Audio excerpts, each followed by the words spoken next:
I call to order this second joint hearing of the Rules and Homeland Security and Government Affairs Committees on examining the January 6th attack on the United States Capitol. At today's hearing, we will continue our committee's important work to get answers that will lead us to solutions following the horrific events at this Capitol on January 6th. Last week, we heard from witnesses who were directly in charge of Capitol security on that day and from local law enforcement in Washington. Today, we'll hear testimony from the head of the D.C. National Guard and from federal officials from agencies including FBI, Defense Department, and Department of Homeland Security that are tasked with supporting our security people at the Capitol. The testimony of these witnesses is crucial as we work to get to the bottom of what happened, again, with the focus being on making sure it doesn't happen again. And with that, I now turn it over to Chairman Peters for his opening statement. I will give mine, then Senator Blunt and Portman. Thank you. Thank you, Madam Chair, and Ranking Member Portman, Ranking Member Blunt, and to all of our colleagues from the Rules Committee for once again joining us to convene this second joint hearing on the January 6th attack on our Capitol building. Last week's hearing provided really the first opportunity for the American people to hear about the attack directly from the security officials that were on the ground. Today we'll be seeking answers on the role of the federal national security and counterterrorism agencies and officials played in intelligence gathering, security planning, and response to the attack. And I want to thank each of our witnesses for joining us voluntarily here today, and I'm grateful to all of you and the employees of each of your agencies, including the National Guard units, who continue to assist in protecting the Capitol today. We appreciate their continued efforts to safeguard our national security. And while there are still many unanswered questions about January 6th, it's clear that this violent, coordinated attack was the result of a massive and historic intelligence failure.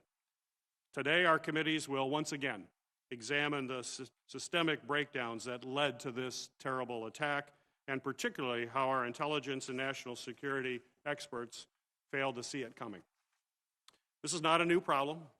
For years, I've been raising the alarm about the growing domestic terrorism threat with the Department of Homeland Security, the FBI, and other key agencies, and their continued failures to adequately and effectively align our counterterrorism efforts to address the threats posed by domestic extremists. But the January 6th attack must mark a turning point. There can be no question that the domestic terrorist threat, including violence driven by white supremacist and anti-government groups, is the gravest terrorist threat to our homeland security. Moving forward, the FBI, which is tasked with leading our counterterrorism efforts, and the Department of Homeland Security, which ensures that state and local law enforcement understands the threats that American communities face, must address this deadly threat with the same focus and resources and analytical rigor that they apply to foreign threats such as ISIS and Al-Qaeda.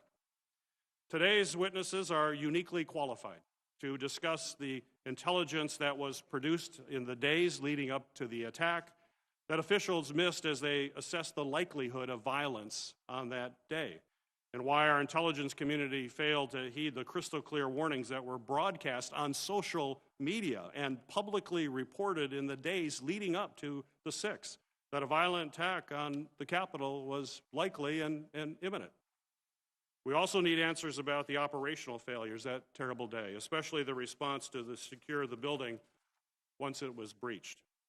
I'm pleased that we have representatives of both the Department of Defense civilian leadership and the National Guard to help us understand why it took several hours for the National Guard to arrive and offer additional security and support. The January 6th attack on the citadel of our democracy remains a dark stain on our nation's history. Our committee, both of our committees, have a responsibility to carry out our oversight duties in a serious and nonpartisan way. I look forward to having a productive discussion and getting the answers that the American people deserve, and what we need to do to make sure that reforms are put in place to prevent an attack like this from ever happening again. With that, I will turn it back over to Chairwoman Klobuchar.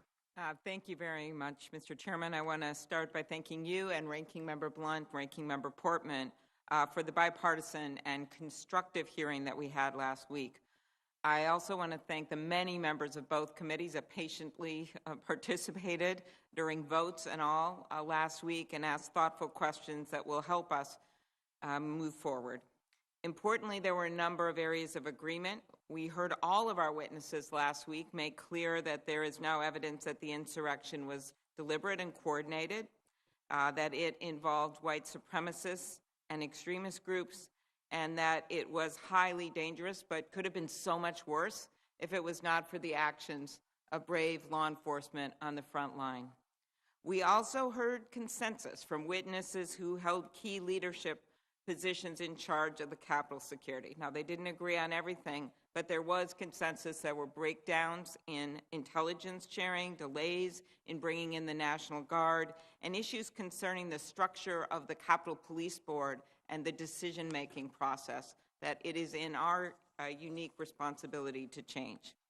I hope that the spirit of bipartisanship and cooperation will continue today as we hear testimony from federal agencies on their roles with respect to intelligence gathering and timely sharing of intelligence, security preparations, the response, and the request for help from the Defense Department, as well as their perspectives on how the Capitol Police decision-making process could be so much better going forward.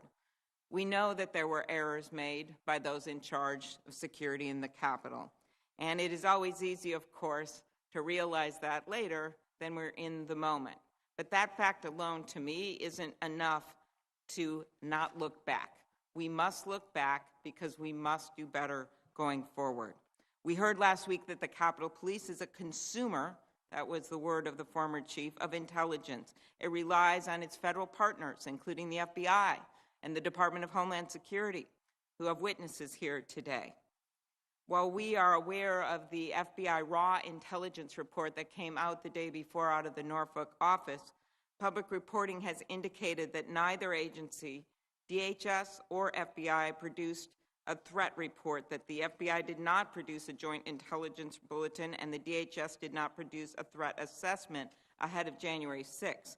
And the former police chief has said that representatives from these agencies indicated they didn't have any new intelligence to share at a meeting before the day of the attack. But the insurrectionists who attacked the Capitol, as we know, came prepared for war, as we heard last week. They brought radios, they brought climbing gear to surmount the Capitol security features, and they brought weapons. So we need to hear from the federal agencies about what was known and when, what was done in response to these foreboding online threats, and how information was shared with the law enforcement partners who depend on them. We need to also understand why, with all the information that was available, the decision to reinforce local police with the National Guard was not made ahead of time. Now, that decision was made, or maybe I should say rather not made, by the former House and Senate Sergeant-at-Arms, who in fact have resigned. And nevertheless, despite the clear breakdowns at the Capitol, we must get to the bottom of why that very day it took the Defense Department so long to deploy the National Guard once the need for reinforcements became patently clear on every TV screen in America. At our hearing last week, Acting Chief Conti provided a disturbing account of how at 2:22 p.m., as the rioters already had broken through police lines, smashed windows at the Capitol, and were breaching the building, all on live television, the initial response from the Defense Department to a request of National Guard support was not to immediately activate the Guard. As the acting chief said to us last week, he was, quote, simply just stunned that there was not a more immediate response.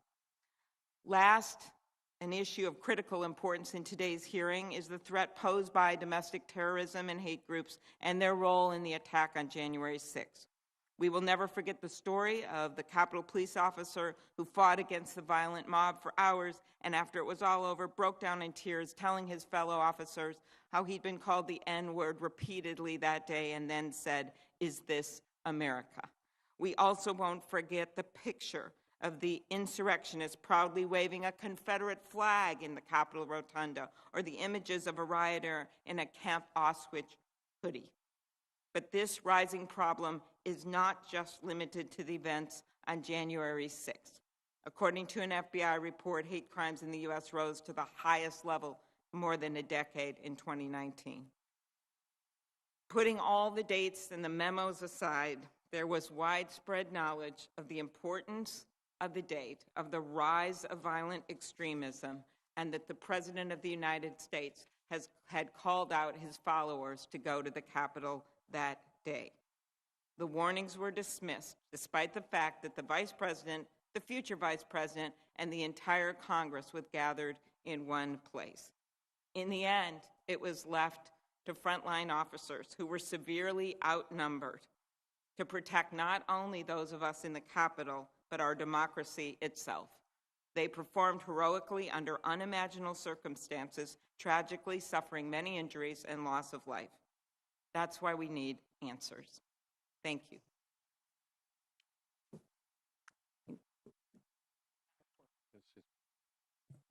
Thank you, Senator Klobuchar and Senator Peters, Ranking Member Blunt, for the way you all have approached this process.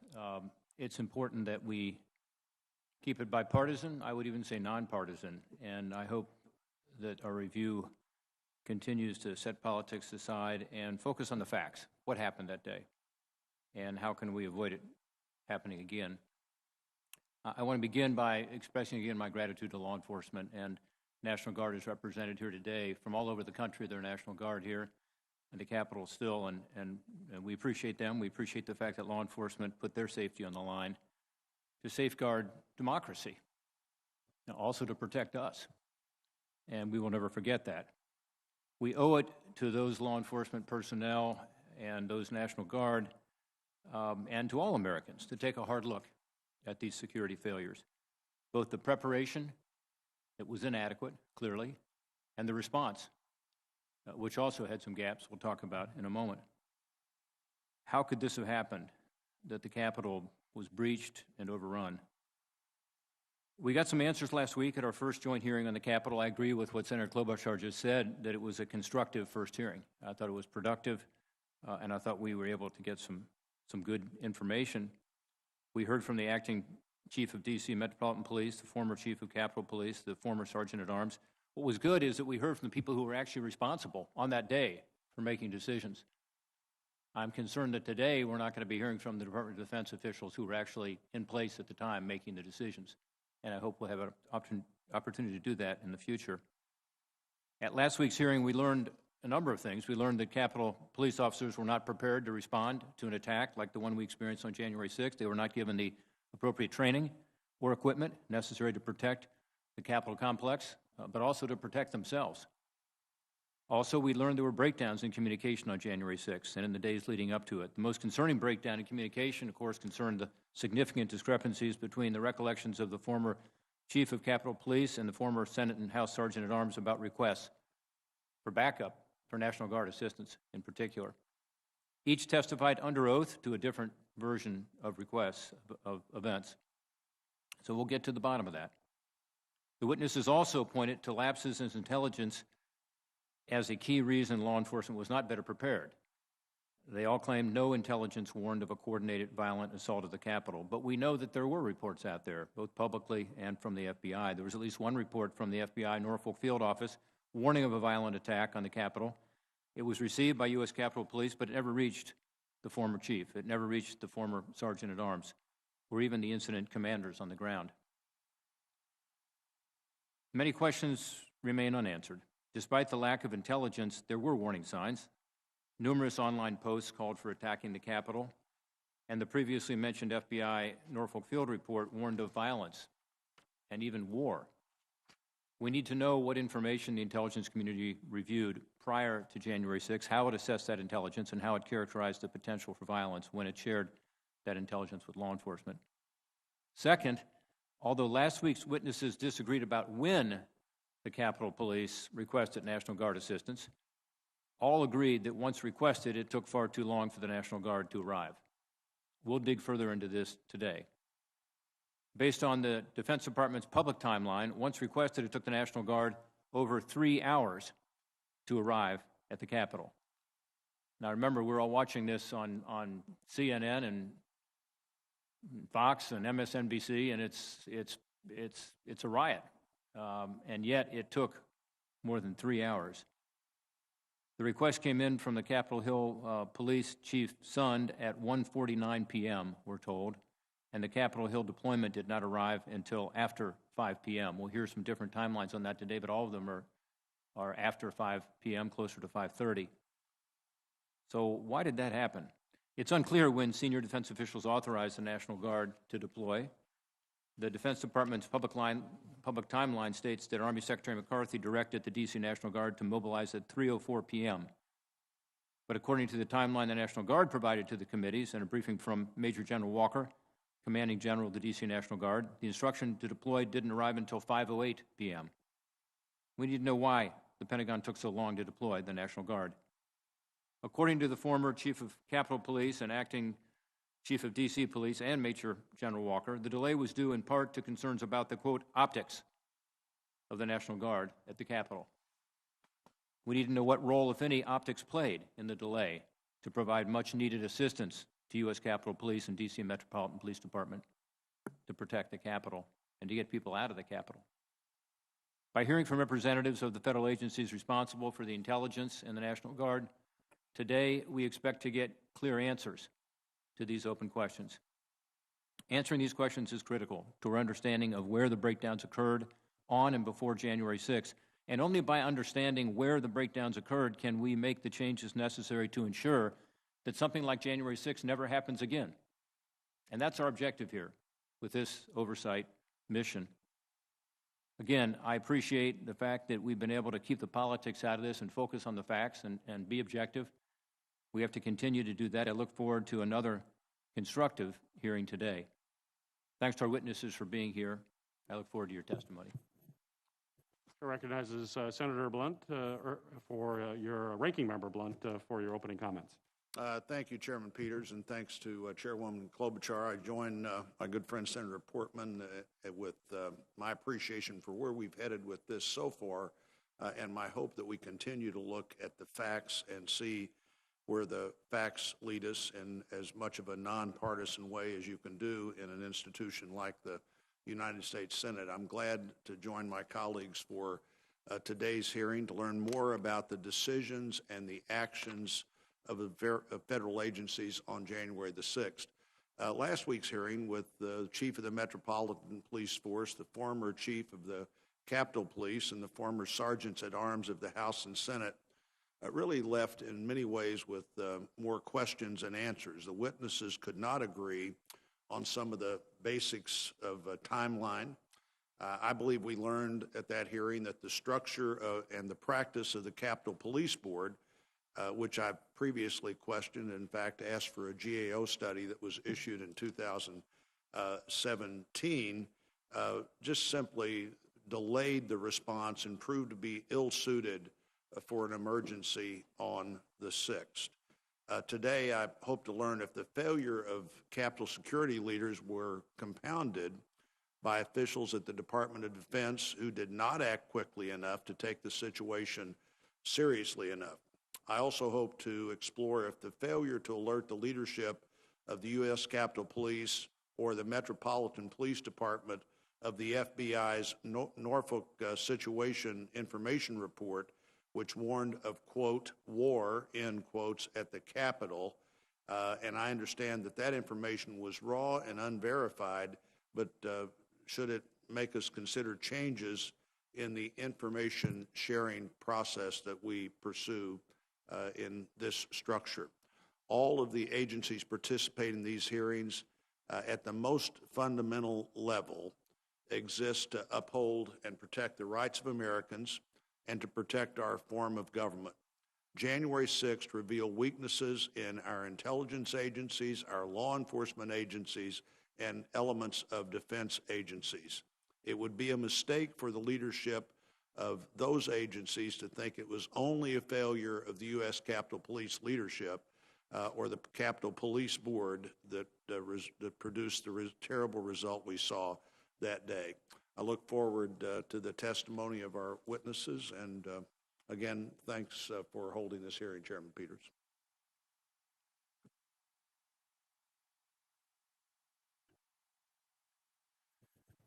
It's now my privilege to introduce each of the witnesses that we will be hearing from here today. And again, thank you for your willingness to be with us.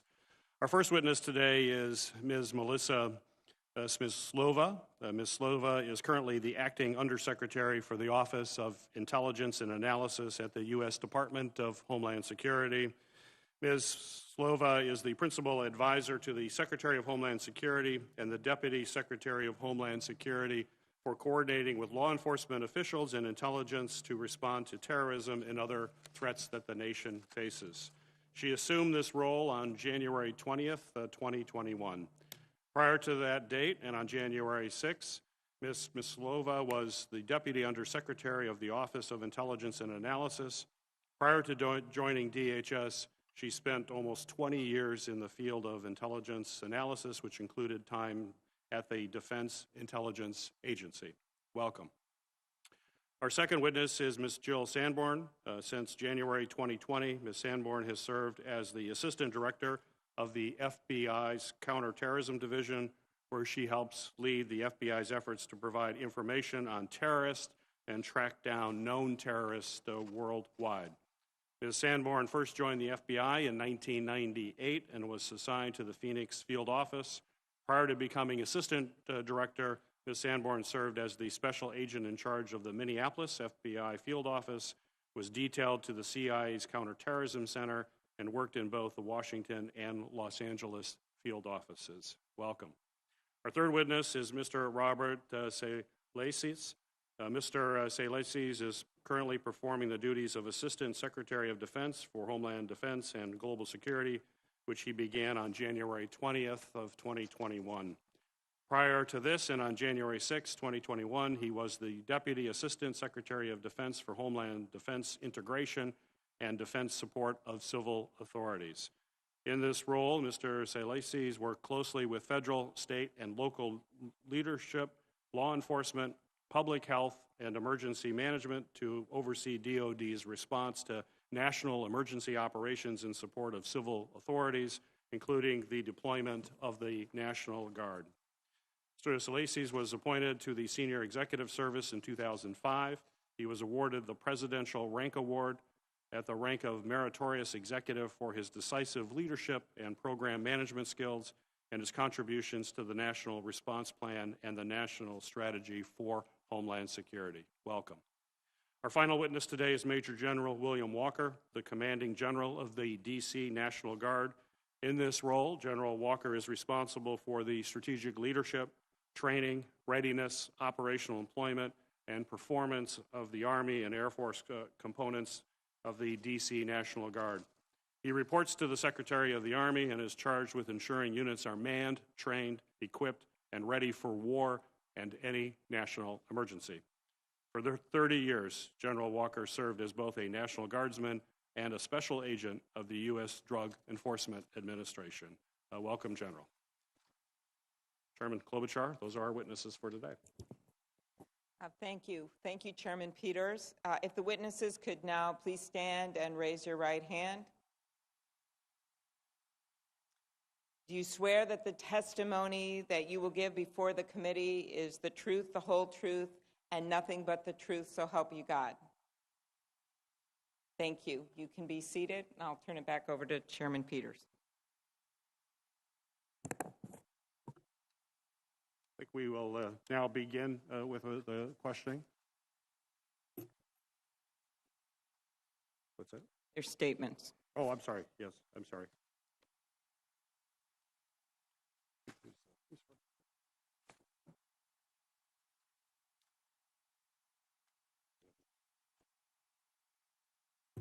Ms. Salesis, I think you are first for your opening statement. Thank you, Chairman. Chairman Peters, Chairwoman Klobuchar, Ranking Members Portman and Blunt, distinguished members of the committee, thank you for the opportunity to testify before you today on the Department of Defense's support of civilian law enforcement agencies in securing the U.S. Capitol on January 6, 2021. One of DoD's missions is to support civil authorities, including civilian law enforcement organizations. DoD frequently provides this support during planned major events, like the presidential inauguration and the State of the Union addresses. Due to the unique nature of the District of Columbia, in which numerous governmental organizations exercise a range of jurisdictional authorities, ensuring safety and security is the responsibility of the D.C. government, the Secret Service, the Park Police, the Marshal Service, the Capitol Police, the Federal Protective Service, and other civilian law enforcement organizations. DoD provides support to these civilian law enforcement agencies when requested based on their assessment of the support required. Prior to the attack of January 6, DoD worked closely with federal law enforcement, D.C. government partners to determine if they anticipated a need for any DoD or D.C. National Guard support related to the planned protests. On 31 December, the commanding general of D.C. National Guard received a letter from the D.C. government requesting National Guard support for the D.C. Metro Police at 30 traffic control points and 6 metro stations, and to make available the D.C. National Guard Civil Support Team to support the D.C. Fire and Emergency Services. Over the weekend of January 2nd and 3rd, my staff contacted the Secret Service, the Park Police, the Marshal Service, the FBI, the Capitol Police, to determine if they plan to request DoD assistance. None of these law enforcement agencies indicated a need for DoD or D.C. National Guard support. After consultation with the Department of Justice, the Acting Secretary of Defense approved the D.C. government request for National Guard personnel to support 30 traffic control points and 6 metro stations from January 5th to the 6th. The Acting Secretary also authorized a 40-person quick reaction force to be readied at Joint Base Andrews. On January 5th, the Acting Secretary of Defense and the Secretary of the Army received a letter from the Mayor of D.C. stating MPD is prepared and coordinated with its federal partners, namely the Park Police, the Capitol Police, and the Secret Service. Based on these communications with federal and local civilian authorities, DoD determined that no additional military support was required on January 5th and 6th. DoD has detailed the events of 6 January 2021 in a memorandum published on defense.gov. I will provide a summary of those key events. After the U.S. Capitol Police ordered the evacuation of the Capitol complex, the Secretary of the Army and the Commanding General of the D.C. National Guard received calls shortly before 2 p.m. from the Mayor of D.C. and the Capitol Police Chief, respectively. At approximately 2:30 p.m., the Secretary of the Army met with the Acting Secretary of Defense and other senior leaders of the Defense Department. After this meeting, the Acting Secretary of Defense determined that all available forces of the D.C. National Guard were required to reinforce the D.C. Metropolitan Police and the U.S. Capitol Police, and ordered the full mobilization of the D.C. National Guard at 3:04 p.m. During this period, Major General Walker, the Commanding General of the D.C. National Guard, recalled and made ready the D.C. National Guard forces at the National Guard Armory for deployment to the Capitol complex. After reviewing the D.C. National Guard's missions, equipping, and responsibilities to be performed at the Capitol complex in support of the Metropolitan Police and Capitol Police, and conferring with the D.C. Metropolitan Police at their headquarters at 4:10 p.m. The Secretary of the Army received the Acting Secretary of Defense's approval at 4:32 and ordered the D.C. National Guard forces to depart the Armory for the Capitol complex. DoD continued to deploy National Guard forces through the evening to support the U.S. Capitol. By 9 o'clock on 7 January, 1,100 National Guard personnel had arrived at the Capitol. By 9 o'clock on 8 January, 1,800 National Guard personnel had arrived at the Capitol. And by 10 January, 6,000 National Guard personnel were at the Capitol providing security. DoD continues to support efforts to protect the safety and security of the U.S. Capitol and provide support to our civilian law enforcement partners. From January 9 through the inauguration, DoD provided nearly 25,000 National Guard personnel to support security in Washington, D.C. Today, there are approximately 4,900 National Guard personnel supporting Capitol Police and 500 supporting the Metropolitan Police. Going forward, the Department of Defense is committed to working closely with our federal, state, and local law enforcement partners, the D.C. government, and the Congress to ensure that we learn from this event and take all necessary actions to respond and ensure an attack on our nation's capital never happens again. Chairman Peters, Chairwoman Klobuchar, Ranking Member Portman and Blunt, distinguished members of the committee, thank you for the opportunity to testify before you today, and thank you for your continued commitment and support to the men and women of the Department of Defense. Ms. Smislova, you are now recognized for your opening statement. Thank you, Senator. Good morning. Chairman Peters, Chairwoman Klobuchar, Ranking Member Portman, Ranking Member Blunt, and other distinguished senators, thank you for the opportunity for me to testify with you today.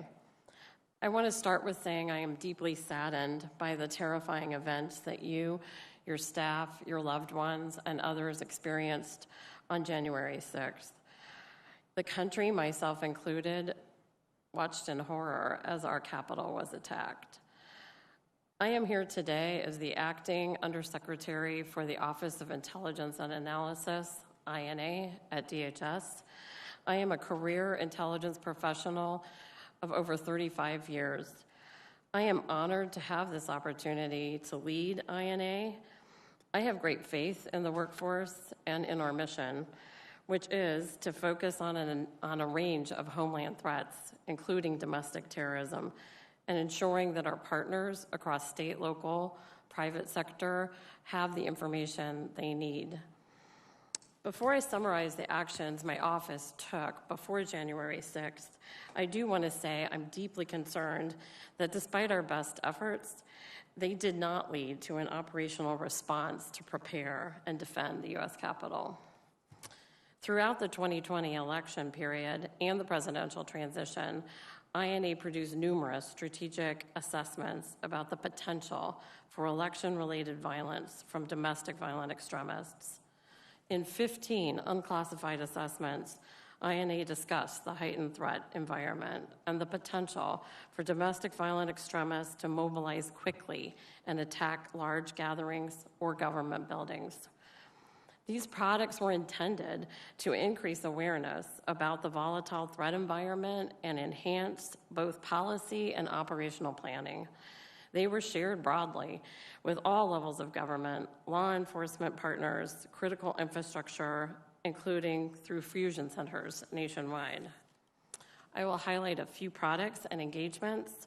In August, INA published an assessment on physical threats stemming from the 2020 election, in which we assessed ideologically motivated violent extremists and other violent actors could quickly mobilize to threaten or engage in violence against election or campaign-related targets in response to perceived partisan and policy-based grievances.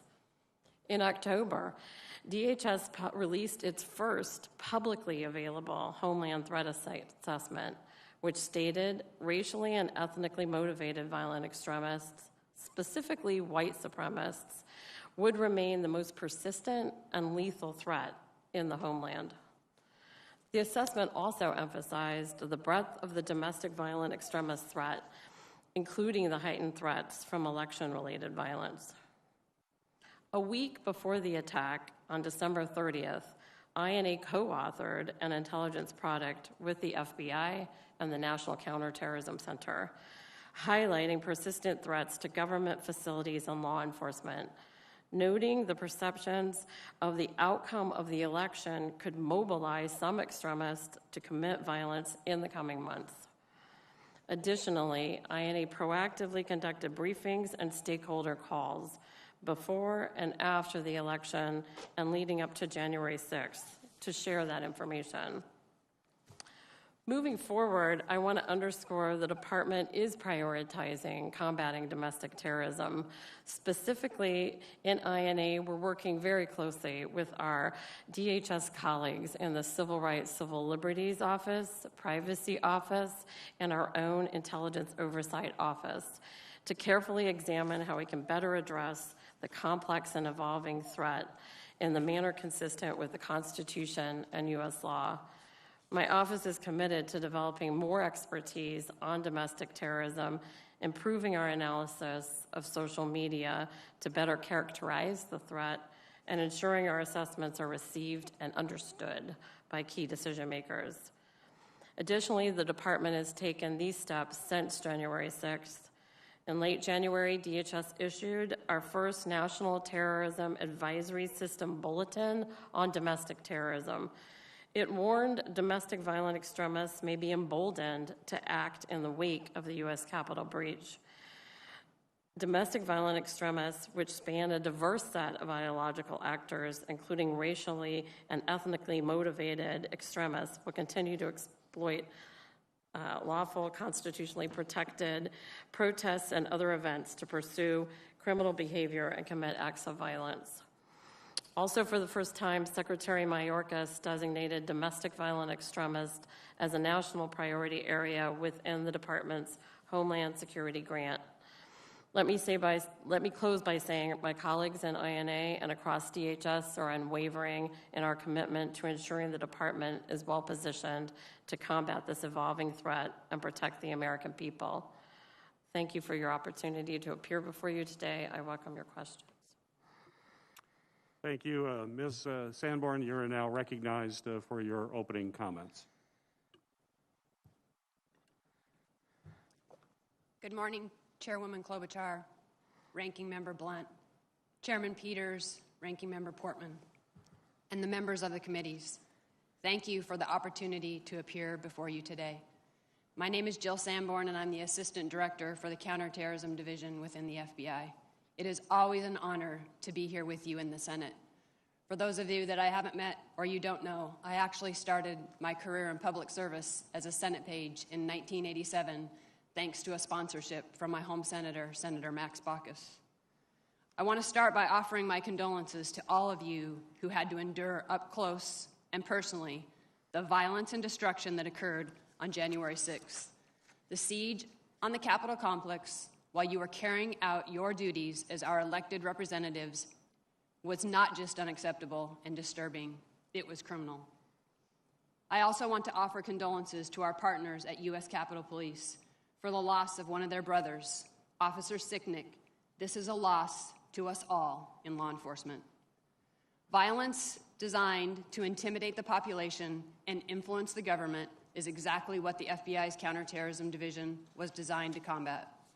The men and women of the FBI are not only dedicated to identifying and bringing to justice the individuals involved in the attack on January 6th, but also, and equally as important, and let me stress this, we're committed to working to prevent something like this from ever happening again. Over the last 2 months, the Americans you represent from across the country have sent in over 200,000 digital media tips and reported more than 30,000 leads to our National Threat Operations Center. With this support, we have identified hundreds of people involved in the attack and arrested more than 300, with more and more arrests every day. I want to reiterate something the director mentioned to some of your colleagues yesterday. As Americans, we are all victims of this assault. and the American people deserve nothing less than our commitment to see this investigation through and to protect them from acts of violence like this in the future.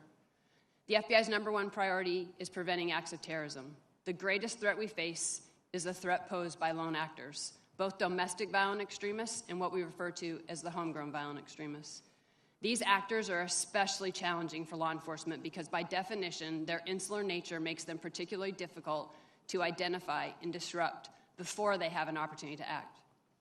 The FBI has been investigating domestic terrorism throughout our organization's history. However, today's threat is different than it was 100 years ago and continues to evolve.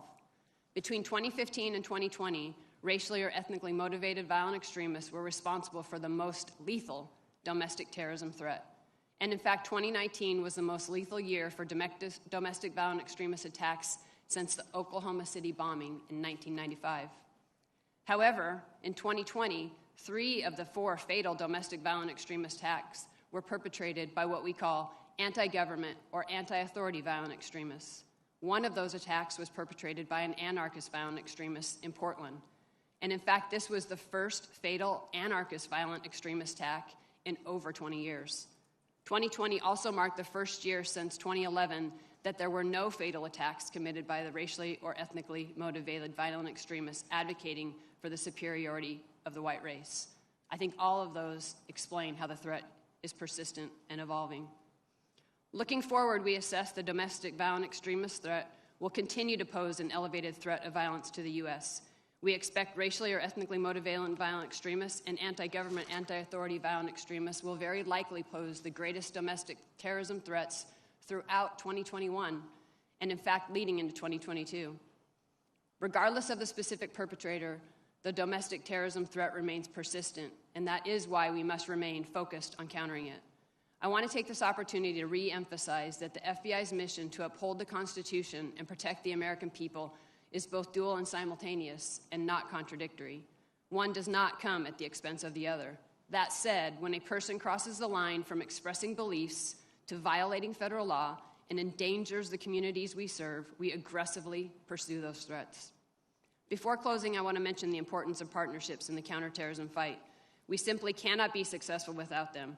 Our investigations and disruptions rely on these partnerships, and they represent American lives saved in communities around the United States.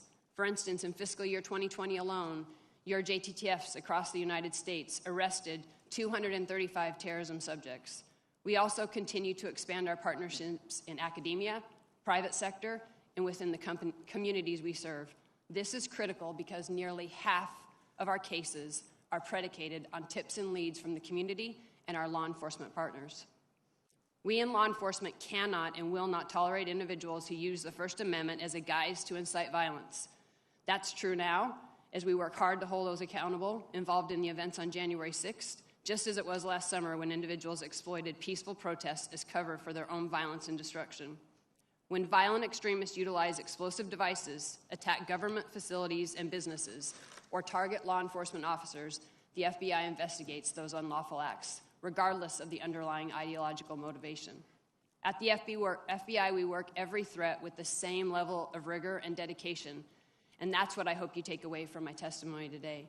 Thank you again for an opportunity to talk with you about the hard work our folks and our partners are doing every day to keep the country safe. We are grateful for the support that you have provided and continue to provide the men and women of the FBI. I look forward to answering any of the questions you may have. Thank you. General Walker, you are now recognized for your opening statement. Good morning, Chairman Peters, Chairwoman Klobuchar, Ranking Members Portman and Blunt, and members of the committees. I am Major General William Walker, the Commanding General for the District of Columbia National Guard, affectionately known as Capitol Guardians. I appreciate the opportunity to appear before you today to discuss the events of January 6th, a dark chapter in our nation's history. I was personally sickened by the violence and destruction I witnessed that fateful day and the physical and mental harm that came to U.S. Capitol Police officers and Metropolitan Police Department officers, some of whom I met with later that evening, and I could see the injuries that they sustained. It is my hope that my recollection of the events and my presentation of the facts as I know them will help your committees in its investigation and prevent such tragic events from ever occurring again.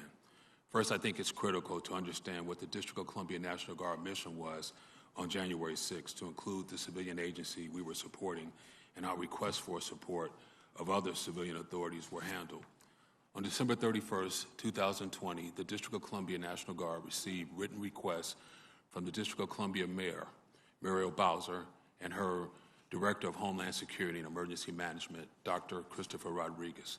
The request sought National Guard support for traffic control and crowd management for planned demonstrations in the district from January 5th through January 6th, 2021.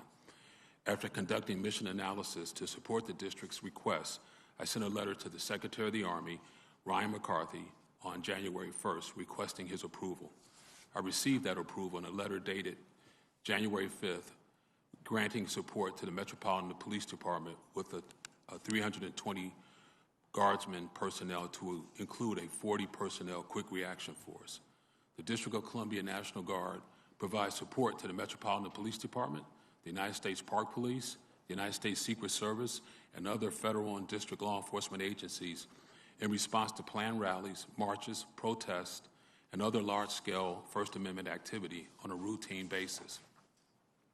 A standard component of such support is the stand-up of an off-site quick reaction force, an element of Guardsmen held in reserve with civil disturbance response equipment, helmets, shields, batons, etc.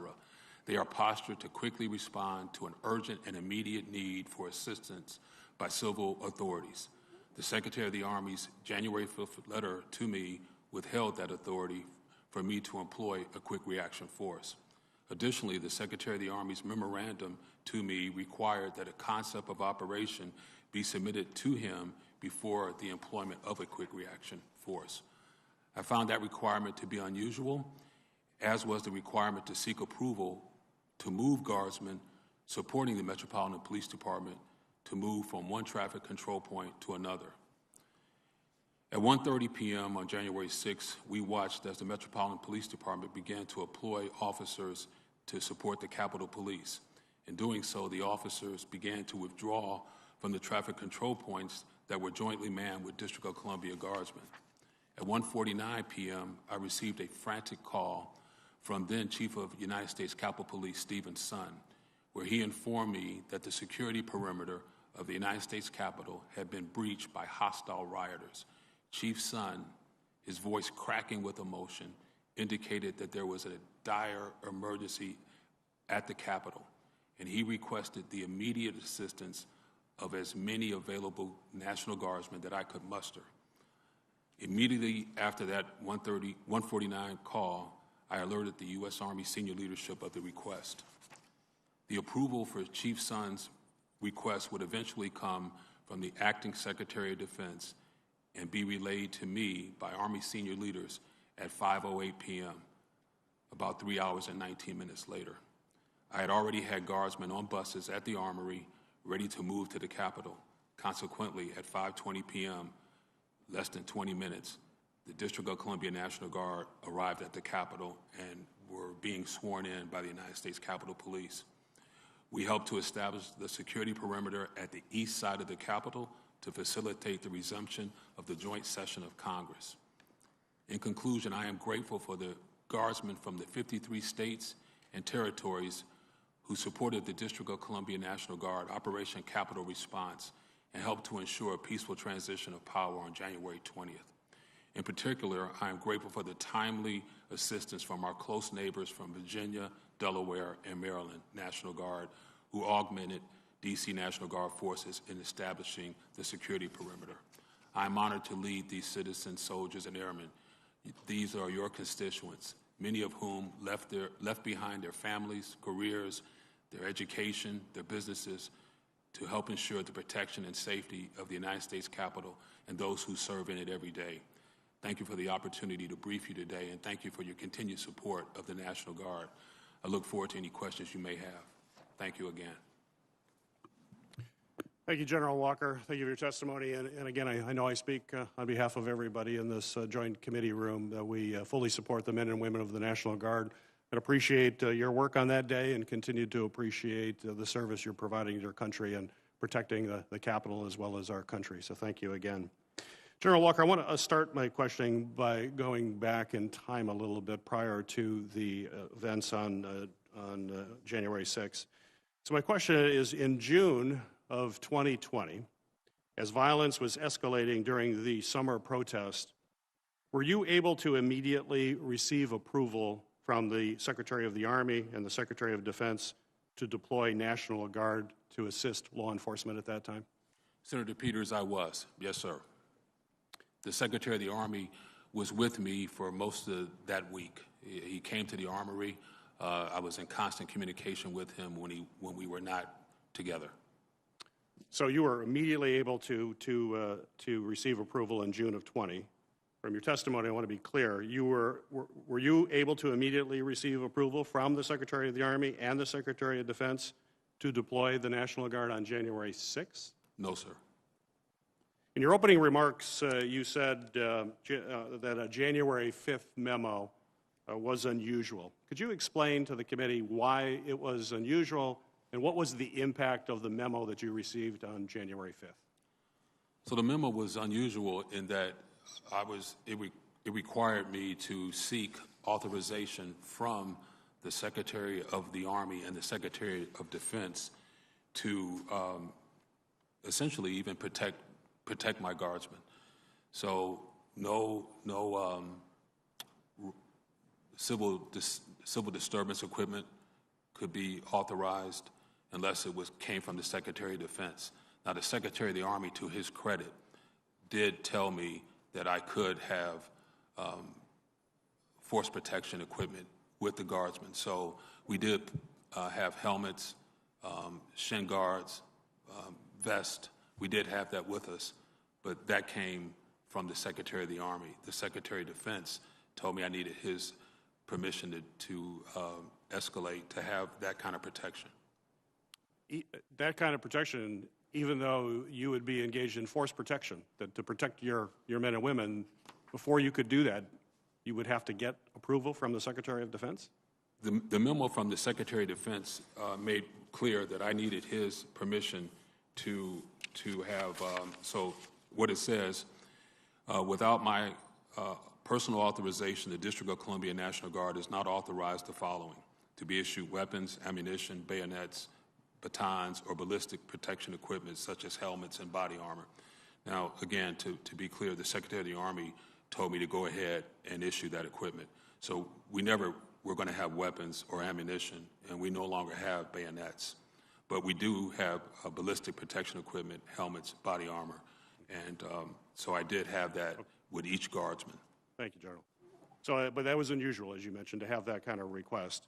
You were on the January 6th phone call at 2:30 that we heard from our previous hearing, where the Chief of Capitol Police was making an urgent appeal for help, and we heard that the D.C. Metro Police Chief said it was a tepid response. He was shocked by it.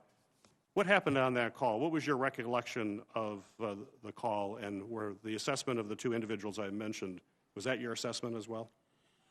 Yes, sir. So that call came in. It was we actually helped facilitated the deputy mayor from the District of Columbia, and Dr. Rodriguez, Chief Conte, Chief Son later joined the conversation, and we dialed in the senior leadership of the U.S. Army, and at that time, Chief Conte and Chief Son passionately pleaded for District of Columbia National Guard to get to the Capitol with all deliberate speed.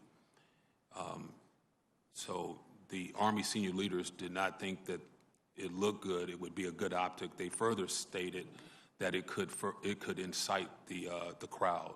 So their best military advice would be to the Secretary of the Army, who could not get on the call. So we wanted the Secretary of the Army to join the call, but he was not available. We were told that he was with the Secretary of Defense and not available.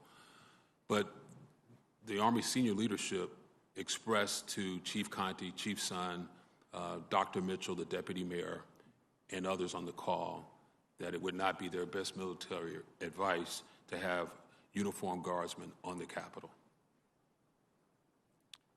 So during the call, you're saying that optics was raised on that call specifically.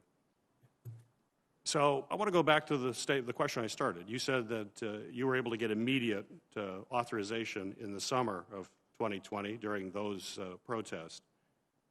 General Walker, was the issue of optics ever brought up by Army leadership when the D.C. National Guard was deployed during the summer of 2020? Was that discussed? It was never discussed the week of June. It was never discussed July 4th when we were supporting the city. It was never discussed August 28th when we supported the city. Did you think that was unusual? I did. So let's put in context. You, in your opening statements, you mentioned the National Guard troops that were ready to go. You had them back at the Armory. How many folks were in the Armory ready to go once the order was given, and at what time were they ready to go? So I had them ready to go shortly after the phone call. So I brought, at 1500, I directed that the quick reaction force that was based at Andrews Air Force Base leave the base, get to the Armory at all deliberate speed. I had a police escort bring them to the Armory. They returned to the Armory in about 20 minutes. So we had them sitting there waiting. And then in anticipation of a green light, a go, we put guardsmen on buses. We brought them inside the Armory so nobody would see them putting on the equipment and getting on the buses. And then we just waited to get the approval. And that's why we were able to get to the Capitol in about 18 minutes. What time were they on the buses, ready to go? Do you recall? Before 5 o'clock. But at 5 o'clock, I decided, hey, there's got to be an approval coming. So get on the buses, get the equipment on, get on the buses, and just wait. And then a few minutes after that, we did get the approval. I was on a secure video conference when the Army leadership conveyed to me that the Secretary of Defense had authorized the employment of the National Guard at the Capitol. So my timeline has 17:08, 5:08 p.m.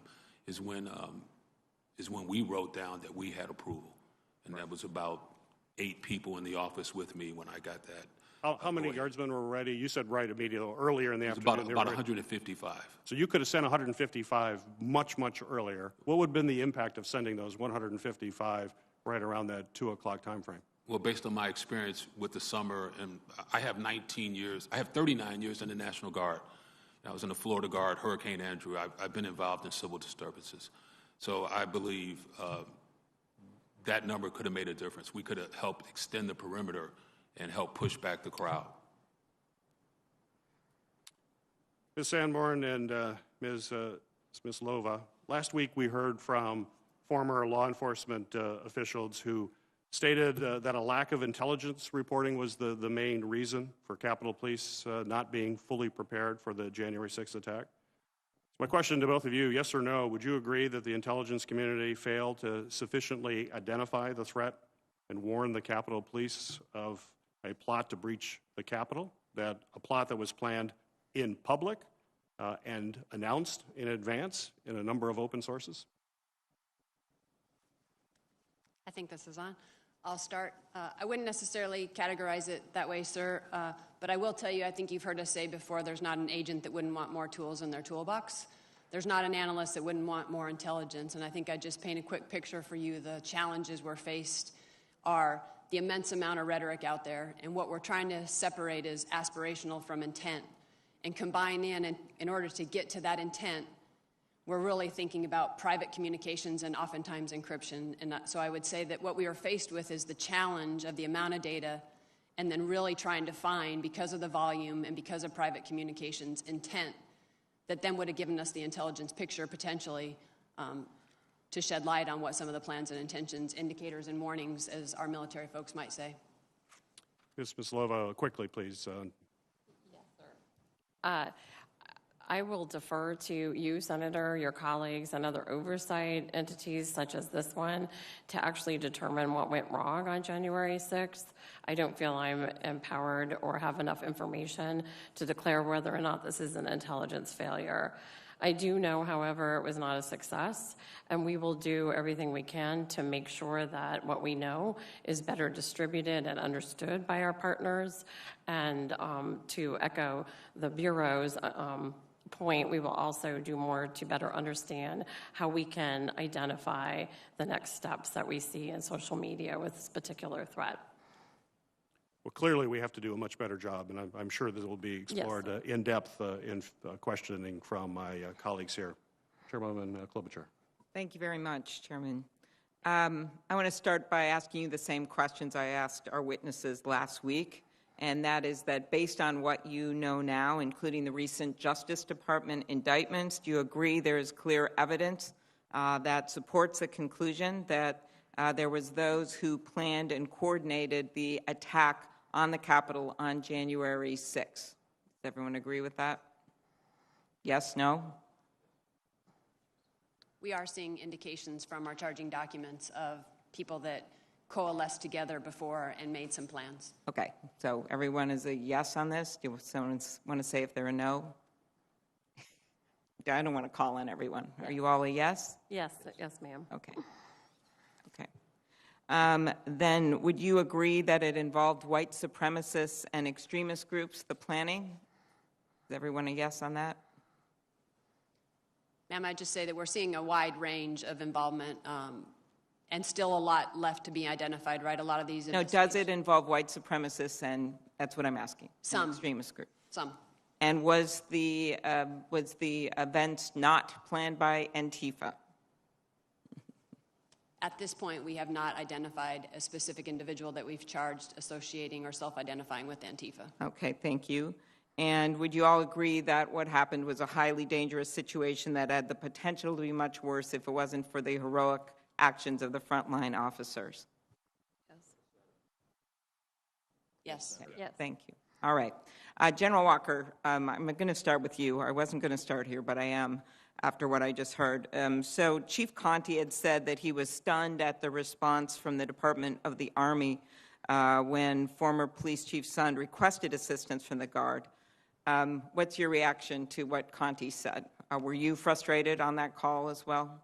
Yes, I was. Senator Klobuchar, I was frustrated. I was just as stunned as everybody else on the call. And I understand, and correct me if I'm wrong, that with the National Guard, it is much better to prepare them and call them into action and have a plan, which I know that I heard from Mr. Celestis that people tried to do. They called the chief, they called people and said, do you want to have the Guard mobilized?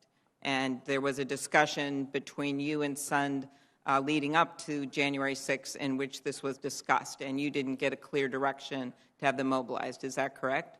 Yes, ma'am. So I talked to Chief Sund on Sunday. I talked to him Saturday and Sunday. We talk. We're friends. I've known him for a long time. So on Sunday, I asked him, are you going to request D.C. National Guard help? And if you do, I need it in writing. It has to be formal because the Secretary of Defense has to approve it. He told me he was not allowed to request a support. And I asked him if he wanted me to share that, and he said, no, I can't even ask you for the support, is what he told me.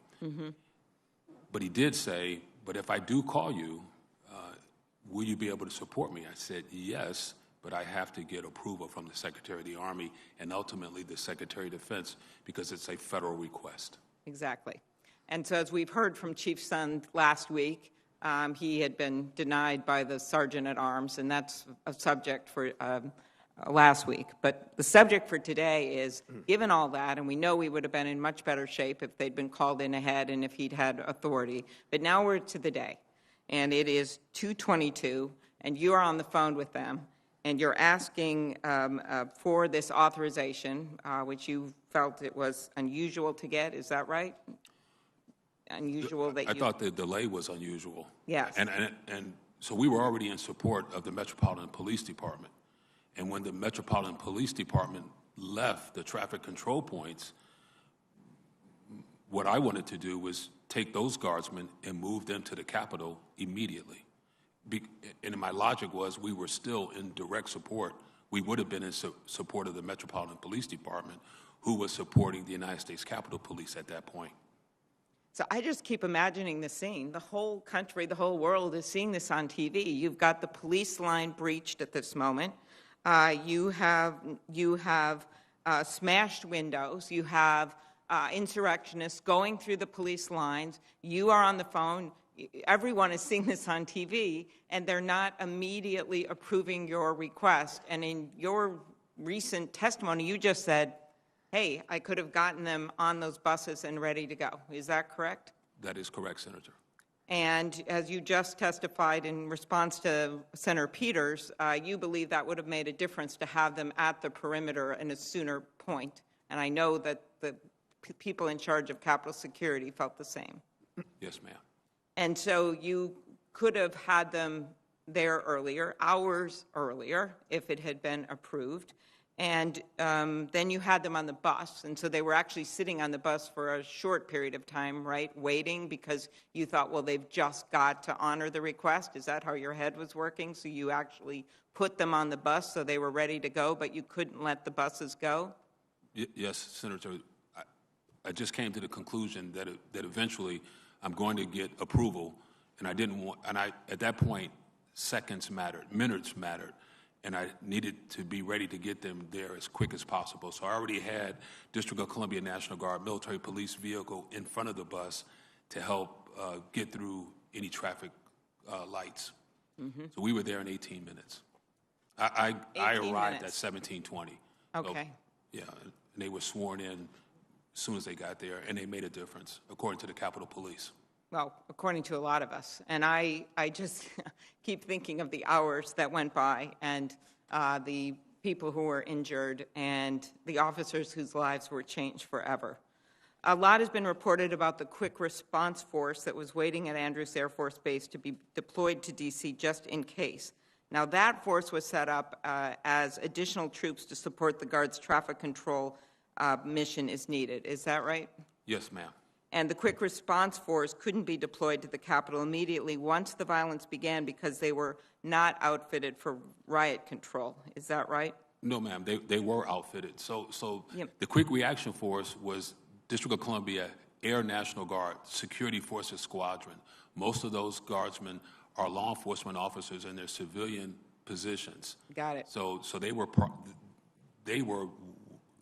ready to go, and they were outfitted with all the equipment that they needed. And they were out at Andrews. They were at Andrews. And I just took it upon myself to move them without permission. I just moved them to the armory so they would be closer as well. Okay. And who was on that conversation with you?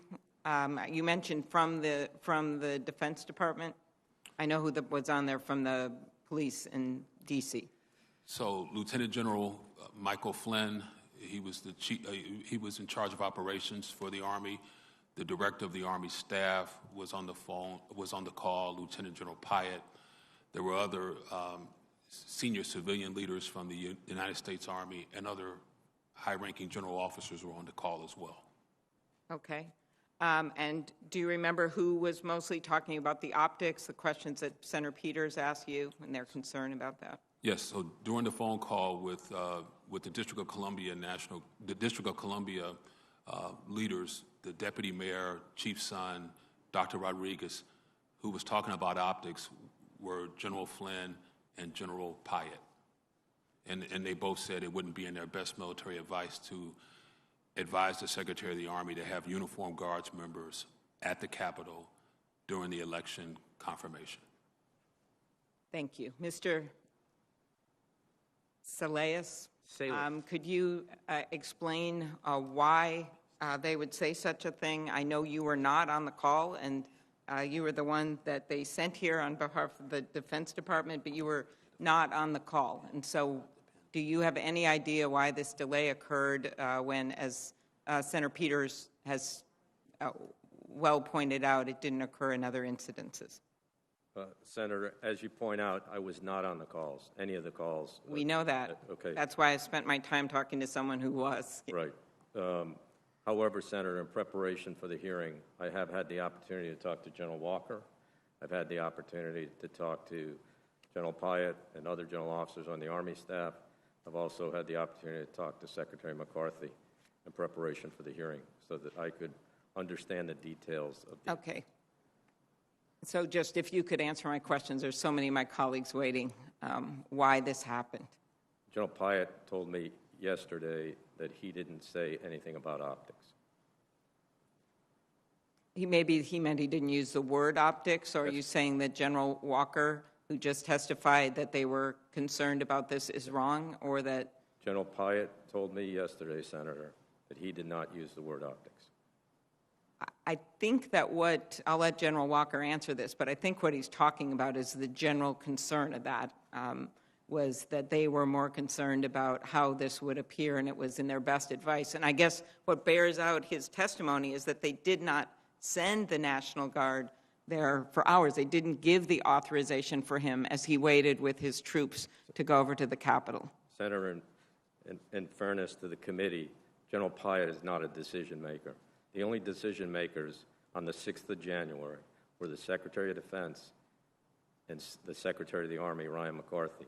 There was a chain of command from the Secretary of Defense to Secretary McCarthy to General Walker. That was the chain of command. There's lots of staff that is involved in obviously having discussions, but to be clear, on that day, that was the chain of command. Just could I give General Walker, I think we should give him a moment to respond here, and then I'll be done. Yes, Senator. So the chain of command is the President, the Secretary of Defense, Secretary of the Army, William Walker, Commanding General, District of Columbia National Guard. Can I just make a correction? I said Lieutenant General Mike Flynn. It was Lieutenant General Charles Flynn. Got it. And so I just right. wanted to correct that. Okay. But there were people in the room with me on that call that heard what they heard. Okay. We'll have to follow up with more questions. I appreciate your testimony. Thank you. Ranking Member Portman, you're recognized for your questions. Thank you, Chairman Peters, and thanks to our witnesses. General Walker can continue to talk about your recollection, if you don't mind. This morning, you have testified that you received this letter from Army Secretary McCarthy on January 5th, so just the day before the attack on the Capitol. In that letter, did Secretary McCarthy prohibit you from employing the National Guard's Quick Reaction Force without his authorization? So I have the letter in front of me, and his letter does not, but it is the Secretary of Defense says that I have to use it as a last resort. But the Secretary of the Army told me, and it's I have the letter, that I could not use the Quick Reaction Force. I would just read it. Yeah. I withhold authority to approve employment of the District of Columbia National Guard Quick Reaction Force and will do so only as a last resort in response to a request from an appropriate civil authority. Yeah. I will require a concept of operation prior to authorizing employment of a quick reaction force. Now, a quick reaction force normally is a commander's tool to go help either a civilian agency, but more typically to help the National Guardsmen who are out there and need assistance. Yeah, I think it's the very definition of a quick reaction force to be able to react quickly. And when you've got to go through that kind of an authorization, including coming up with a concept of operation before the Secretary or, as you say, the Secretary of Defense, so the Secretary of the Army or Secretary of Defense would approve deployment, seems to me to be contrary to the whole concept of a quick reaction force. And just to be clear, the Secretary of Defense said I could use it as a last resort. Last resort, right. But the Secretary of the Army says that I could only use it after he gave me permission, and only then after a concept of operation was. And we talked about the chain of command earlier, so your chain of command is both of these gentlemen. In other words, you didn't have the authority to deploy that quick reaction force based on either the letter or the earlier memo that went from the Secretary of Defense, Acting Secretary of Defense, to the Secretary of the Army. Is that correct? That's correct. Yes, sir. Yeah, I also thought it was odd, and I think you said it was unusual and very prescriptive, that the January 5th letter required the Secretary of the Army to approve the movement of deployed guardsmen from one traffic control point to another. Did you find that unusual? 19 years, I never had that before happen. So on that day, the Metropolitan Police, as they would any other day, requested that a traffic control point move one block over. No traffic was where they were, so they wanted the traffic control point to move one block. I had to get permission. I told him, I'll get back to you. I contacted Lieutenant General Pyatt, who contacted Secretary of the Army. I had to explain where that traffic control point was in relationship to the Capitol, and only then did I get permission to move the 3 National Guardsmen supporting the Metropolitan These are Police 3 Department. unarmed National Guardsmen who are helping with traffic control, in part so that Metropolitan Police can do other things, and they were not permitted to move a block away without getting permission from the Secretary of the Army. Is that true? That's correct. Yeah. And then on your testimony, you also talk about riot gear. That January 4th memorandum from Acting Secretary Miller to the Army Secretary required the personal approval of the Secretary of Defense for the National Guard to be issued riot gear. Is that correct? That's correct. But the Secretary of the Army told me to go ahead and put it in the vehicles. Yeah. So I give him credit for that. Yeah, and you said that earlier. You gave him credit for saying at least to have it there so it was accessible. Yes. But still, you couldn't prepare for a civil disturbance without getting permission from the Secretary of the Army and the Secretary of Defense. Is that true? Normally for a safety and force protection matter, a commander would be able to authorize his guardsmen to protect themselves with helmet and protective equipment. Well, as I said earlier, I'm disappointed we don't have someone from DOD who actually was there at the time. I think you're being put in a tough position, Mr. Salasas. But, Mr. Salasas, I have to ask you, why did the Department of Defense impose these restrictions on General Walker's control of the National Guard on January 6th?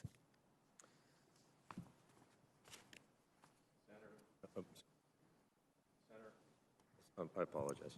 I got it now. Senator, Secretary Miller wanted to make the decisions of how the National Guard was going to be employed on that day. As you recall, Senator, the spring events, there was a number of things that happened during those events that Secretary Miller, as the acting secretary. Yeah, well, clearly he wanted to. The question is why and how unusual. Don't you think that's unusual based on your experience at DOD? Senator, there was a lot of things that happened in the spring. But don't you think that was criticized unusual? For? No, sir, if I could, Senator, civil disturbance operations, that authority rests with the Secretary of Defense. So if somebody is going to make a decision about employing military members against U.S. citizens in a civil disturbance operation. Well, let's talk about the quick reaction force then. Again, you've got a lot of experience, looked at your background. We appreciate your being here. Again, you weren't making any decisions that day. They kind of put you forward here as the person to answer questions. But based on your discussions with individuals, but isn't the purpose of a quick reaction force to quickly react to unfolding situations? Senator, it is designed to do that. Isn't it requiring a pre-submitted concept of operations antithetical to the idea of enabling quick reaction? Again, Senator, I would call our attention to the quick reaction force that day was designed to respond to the traffic control points in the metro stations.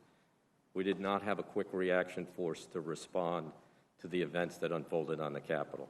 Well, I don't know that that's true. General Walker, did you not have a quick reaction force as part of the D.C. police? I think you did. You had police officers who were also guardsmen who were involved in your quick reaction force, correct? I did. And wouldn't they have been appropriate to respond to the attack on the Capitol? In my opinion, they would have been. I don't know. Look, I wish we had the people who were making the decision, Mr. Salasas, and I don't want to put you in this position, but you're all we've got in terms of talking to DOD today. In your opinion, did the attack on the Capitol constitute a last resort? Last resort, you mean an immediate response, sir? No. Remember, in the letter, it said only as a last resort. Do you think a last resort situation occurred when there was an attack on the Capitol? There was certainly a last resort situation that occurred, sir. So why did it take the Department of Defense so long to authorize the use of the National Guard, in particular, the use of the QFR? Senator, I can relay what I've obtained from my discussions with the personnel that were involved that day. And if you'd like to go through the timeline or just answer the question based on why the decision makers, in this case Secretary McCarthy, If we go through the timeline, clearly at 2:22 has been mentioned today. Secretary McCarthy at 2:30, as I pointed out in my oral statement, went down and saw Secretary Miller at 2:30. At 3:04, Secretary Miller made the decision to mobilize the entire National Guard. That meant that he was calling in all the National Guard members that were assigned to the D.C. National Guard. At 3:04, that decision was made. Between that period of time, between 3:04 and 4:10, basically, Secretary McCarthy had asked for, he wanted to understand, because of the dynamics on the Capitol lawn with the explosives that obviously shots had been fired, he wanted to understand the employment of how the National Guard was going to be sent to the Capitol, what their missions were going to be. Were they going to be clearing buildings? Would they be doing perimeter security? How would they be equipped? He wanted to understand how they were going to be armed, because obviously shots had been fired. He was asking a lot of questions to understand exactly how they were going to be employed here at the Capitol and how many National Guard members needed to be employed on the Capitol. Let me just say, with all due respect, and my time is coming to an end, 3 hours and 19 minutes, 3 hours and 19 minutes from the first call, plea, really, with his voice cracking with emotion, as the Major General said. You have Chief of Police, son, saying, help, we need help, now, 3 hours and 19 minutes. And that can't happen again. Do you agree with that? Senator, I do. Thank you. Very good. Ranking Member Blunt. Thank you, Chairwoman. General Walker, if the restrictions on your authorities hadn't been put in place by DOD, what would you have done when Chief Sund called you at 1:49 on January 6th with an urgent request for National Guard assistance? I would have immediately pulled all the guardsmen that were supporting the Metropolitan Police Department. They had the gear in the vehicles. I would have had them assemble in the armory and then get on buses and go straight to the armory and report to the most ranking Capitol Police officer they saw and take direction. And further, just let me add this. So one of my lieutenant colonels on his own initiative went to the Capitol anticipating that we were going to be called. So he would have been there, and he met with Deputy Chief Carroll of the Metropolitan Police Department, who asked him, where is the National Guard? How come they're not here? And this colonel said, well, I'm sure they're coming, and I'm here to scout out where they're going to be when they get here. So that was the plan.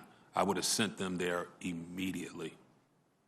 As soon as I hung up, my next call would have been to my subordinate commanders, get every single guardsman in this building and everybody that's helping the Metropolitan Police, remission them to the Capitol without delay.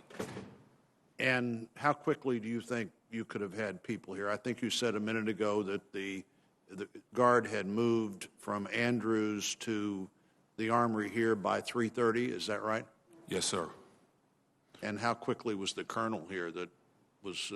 He came with the police. So he was here immediately? Yes, sir. Yes, sir. He was here immediately. When the Metropolitan Police left some of the traffic control points, my colonel left with them and came straight to the Capitol, anticipating that that's where the fire was and that fire needed to be put out. Well, there certainly was concern here immediately. In fact, yesterday I saw a message that I sent Mr. Elder, who was the director of the Rules Committee for me when I was chairman at the time, and the quote on that message, that text message, was, could this information about the Defense Department and the National Guard possibly be true? That's 309, already wondering where Senator Klobuchar and I and other senators were. Could it possibly be true that the Defense Department was not sending the Guard immediately? Mr. Salasys, on the January 5th letter, that's described as Secretary McCarthy relaying new restrictions from the acting Secretary of the Defense, Christopher Miller. Would that be accurate? Would those be new instructions? And do you agree that General Walker had more flexibility before those instructions than he did after? I think that's a yes or no. Do you agree he had more flexibility before those instructions than he did after? That would be one question. And two, would it be fair to say those were new instructions or not? Sir, Senator, General Walker, in fairness to him, can't respond to a civil disturbance operation without the authority of the Secretary of Defense. So, absent these memos, General Walker would have had to get approval to respond to the Capitol through the Secretary of Defense. Well, let's talk about that approval process. I think you said it a minute ago to Senator Portman, if you'd like to go through the timeline. I assume you're talking about the Department of Defense timeline that I have in front of me. You mentioned 1504 as one of your reference points. At 1519 or 319, that timeline says the Secretary of the Army phone call with Senator Schumer and Speaker Pelosi about the nature of Mayor Bowser's request. Secretary of the Army explains Acting Secretary of Defense already approved full DC NG, full DC National Guard mobilization. Would that be right as of 319? That would be accurate, but if I could clarify what mobilization is. Let me go one step further, and I'll let you do that. At 1526, 326, Secretary of the Army phone call with Mayor Bowser and Metropolitan Police Chief relays that there is no denial of their request and conveys Assistant Secretary or Acting Secretary of Defense approval of the activation of full National Guard. So on your timeline, within 7 minutes, one is mobilization, the other is activation. Go ahead and explain what those two things mean. So, Senator, those words are being used interchangeably. What Secretary Miller did at 1504 on 6 January was authorize the mobilization or activation of the National Guard, the D.C. National Guard. All that does, sir, is provide for the National Guard to be called in from wherever their homes are to come to the Armory. That's what the mobilization activation order was. I wonder if that's what I wonder if that's what Senator Schumer and Speaker Pelosi thought it meant. Now, you can't answer that, only they could. And I also wonder if that's what Mayor Bowser thought it meant when they were told at 319 and 326 that the Guard has been mobilized and the Guard was being activated. I don't expect you to be able to answer what they thought. I know I would have assumed that that meant the Guard was on the way unless I was specifically told, well, they're mobilized, but they really won't be there until we make a decision hours later. At 4:32, the Acting Secretary of Defense provides verbal authorization to remission D.C. National Guard to conduct perimeter and clearance operations. So that's 4:32. That's an hour and 10 or so minutes later. Is that the moment when the Guard was told they could move forward? Yes, Senator, it is. Do you agree with that, General Walker? No, sir. So I didn't get approval until a little bit after 5, and I got that from the Secretary of the Army, who was relayed to me. I never talked to Secretary of Defense Miller, and I didn't talk to the Secretary of the Army. Army senior leaders told me at about 17:08, 5:08 p.m., that the Secretary of Defense has authorized our approval to support the Capitol. So, Senator, if I could, in fairness to General Walker, too, that's when the Secretary of Defense made the decision at 4:32. As General Walker has pointed out, because I've seen all the timelines, he was not told that till 5:08. How is that possible, Mr. Salazar? Do you think that the decision in the moment we were in was made at 4:32 and the person that had to be told wasn't told for more than half an hour after the decision was made? Senator, I think that's an issue. There was decisions that were being made, there was communications that needed to take place, and then there was actions that had to be taken. All of that was happening at simultaneous times by different individuals, and I think that part of the challenge is that some of the delayed communications probably put some of the challenges that we had that day. Well, I would think so. If you have to have the communication before General Walker and the National Guard can take the action, and the communication doesn't occur for over half an hour, that's a significant problem for the future if we don't figure out how the decision, the communication, and the action all happen as nearly to the same time as they possibly can. I agree, thank Senator. you, Chairwoman. Thank you very much. Senator Hassan. Well, thank you very much, Chairwoman Klobuchar and Chair Peters and our ranking members Blunt and Portman for this hearing. And I want to thank all of our witnesses for being here today, and I want to thank you all for your service to our country. I want to start with a question for Ms. Smislova, please. It's about a topic that I asked about last week. The Secretary of Homeland Security has the authority to designate events with national significance as national special security events, and these designated events receive expanded federal support for event security. Factors used to determine national special security event designations include the attendance of U.S. officials, as well as the size and significance of the event.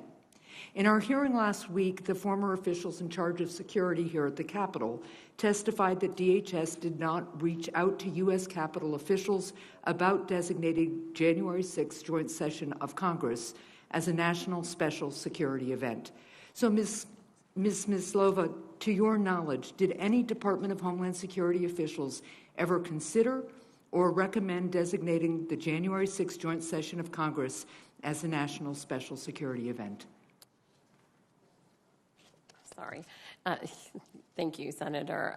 No, to my knowledge, no one at the Department of Homeland Security did consider designating January 6th as an NSSE. Also, to my knowledge, no one responsible for protecting the Capitol asked for such a designation. Right, but when we're talking about an NSSE, you don't need a request from the Capitol, correct? That is correct. You could have DHS could have initiated it. So what is the department's current policy and process for designating national special security events?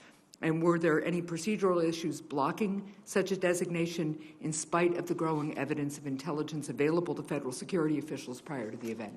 I'm sorry, Senator. I am running currently the Office of Intelligence and Analysis for DHS. We have a small role in the NSSE process, but I am not qualified to speak about the whole process. It's fairly complicated.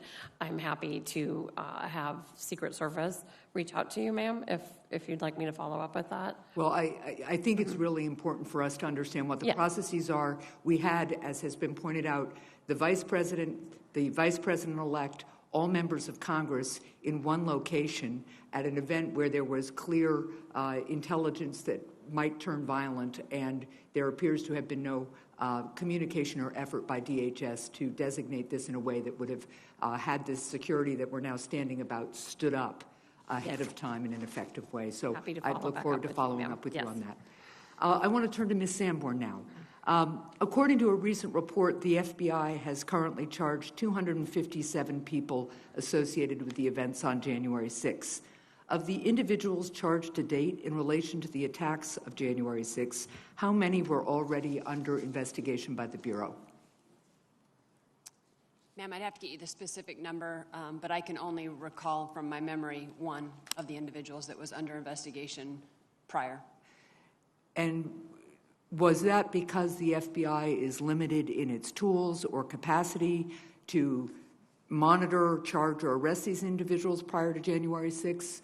Was this a manpower issue? I'm just trying to understanding, looking back now, what might have made a difference in being able to move against some of those individuals sooner? Yeah, I think that's a great question. I think it's twofold. So it's the complexity of trying to gather the right intelligence that helps us predict indicators and warnings. And I spoke earlier about, while there's a volume out there of rhetoric, trying to figure out that intent is very challenging for us in the intel community because it happens on private comms and encryption. So that's one aspect.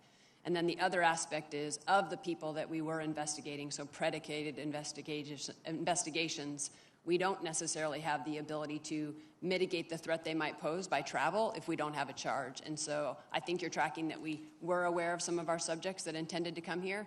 We took overt action by going and talking them and trying to get them to not come, and that worked in the majority of our already predicated cases. Okay, thank you. I'd look forward to following up with the FBI more about that. I also have another question for you about the FBI's information sharing practices. On January 5th, the FBI Norfolk Field Office issued a report that some extremists were preparing to travel to Washington and commit acts of violence.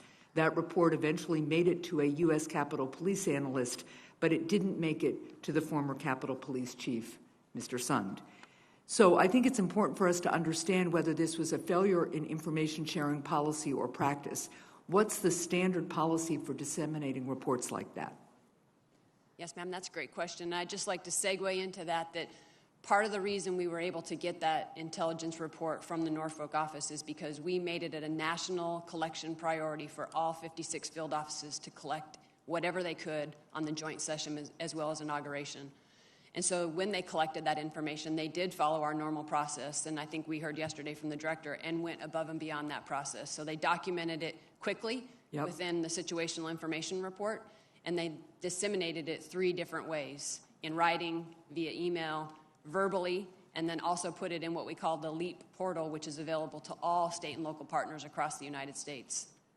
So I'm trying to understand, though, how it didn't get elevated or communicated to the highest level. Who was the highest official in the FBI to be informed of the intelligence? So I, similar to Director Wray, found out about it days after. And so I think it's very important to also caveat what that was. It was raw, unvetted information, and only because of the collection message did it get as quickly elevated to the Washington field office and disseminated to the task force officers. So thousands and thousands of tips come in just like this on every day, and not all of those get elevated to senior leadership. Except that this was tips about violence at the United States Capitol, where we were going to have all members of Congress, the current vice president, the vice president-elect. And so given the gravity of the threat, it is very hard for me to understand why somebody didn't pick up the phone. And I'd like to understand, too, whether any of the following were informed of the intelligence: the President, the White House Chief of Staff, the Attorney General of the United States, the Speaker of the House, or the Senate Majority Leader. Not to my knowledge, ma'am, and I think you heard the director say this yesterday, and I echo it 100%. Anytime an attack happens, we're going back, and we're going to figure out what we could have done better and differently. So I echo there's always processes that could be improved. Look, I will just say this, that one of the things before a major event that one should always do is figure out who the leadership is, and they should be talking twice a day on the phone for the week leading up at least. That's kind of standard practice, at least in the states that I'm familiar with. It's certainly standard practice for governors. And it is astounding to me that even if it's raw intelligence, given what the stakes were on January 6th, that kind of sharing wasn't routine and that it didn't happen. So I hope very much that we will look back at this and develop kind of standard operating procedures so that the leadership of security at the Capitol, the leadership of security in all the various agencies are sharing this kind of information person to person rather than relying on standard emails and the like. Thank you very much. I will say that's the purpose of the command post, but 100% echo your point, which is let's go back and figure out what we could do differently. Okay. Thank you. Thank you, Madam Thank Chair. you. Thank you, Senator Hassan. And for members of the Rules Committee, we're following the order set forth by the Homeland Security Committee, how they do their order. So if there's questions about that, that's how we're doing it today. And next is Senator Feinstein. Thanks very much, Madam Chairman. I'd like to ask this question. In August of 2017, DHS, Office of Intel and Analysis, and the Virginia Fusion Center issued a report days before the violent protests in Charlottesville, Virginia. The report warned that the protests could be among the most violent to date. It warned that anarchist extremists and white supremacist extremists are calling on supporters to be prepared for and to instigate violence at the 12 August rally.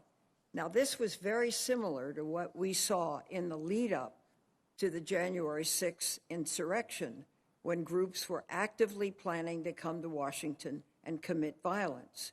Yet, there was no similar intelligence report by the Department of Homeland Security for this occasion. My question is why and what happened to change this procedure? Yes, Senator, thank you for that question. Before the election and then into the inauguration, INA did publish 15 separate unclassified reports that did discuss specifically that there was a heightened threat environment, that the threat could come from lone actors or small cells. We assessed that those that were motivated by concerns about the election and grievances associated largely with COVID-19 restrictions would also appear to be armed. And we also warned that they could transition quickly from a peacetime situation into a violent situation. I actually, in preparation for this hearing, did review all of those reports and was impressed with how well the team did. They were very well written and very specific. The point, Senator, is that we thought we had provided that warning. We did not have anything specific about an attack on the Capitol to occur on January 6th. So we did not issue a separate report. In hindsight, we probably should have, but we had just issued a report on December 30th with our colleagues at FBI and the National Counterterrorism Center. Well, we had thought, ma'am, that was sufficient. Yeah, I'd like to ask that you make those reports available to this committee. Happy to, ma'am. Please. Also, press reports indicate that Acting Defense Secretary Christopher Miller issued a memo on January 4th preventing the D.C. National Guard from receiving weapons or protective gear, interacting with protesters, or employing riot control agents without his personal authorization. Do you know of any other instance where a defense secretary required personal authorization before allowing National Guard troops to respond to an emergency? And I'd like to put the letter from Christopher Miller, Madam Chairman, in the file, if I could. Yes, without objection. Could someone answer that question? I'm sorry, Senator. I'll answer that question. I was waiting. Senator, I'm not aware of another letter from a secretary.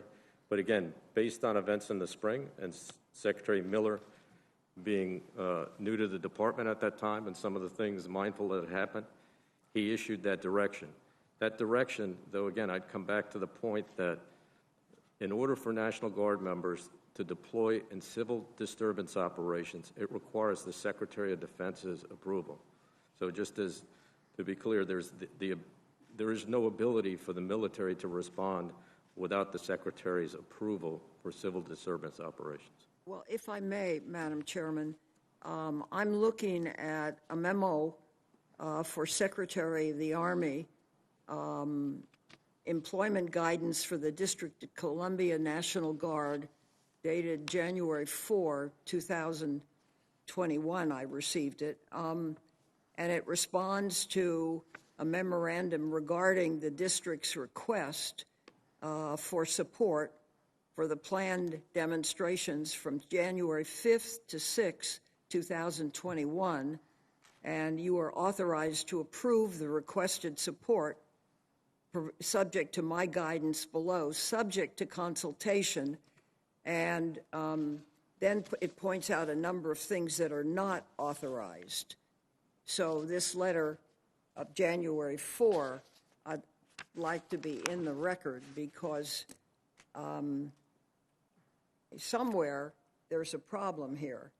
And I've been listening carefully, trying to find out what the problem is, but there were certain reports that just were not issued, and they were of an intelligence nature. And I'm curious about finding out which ones essentially did what. So if you have any response to that, other reports, and could let this committee know, it would be appreciated.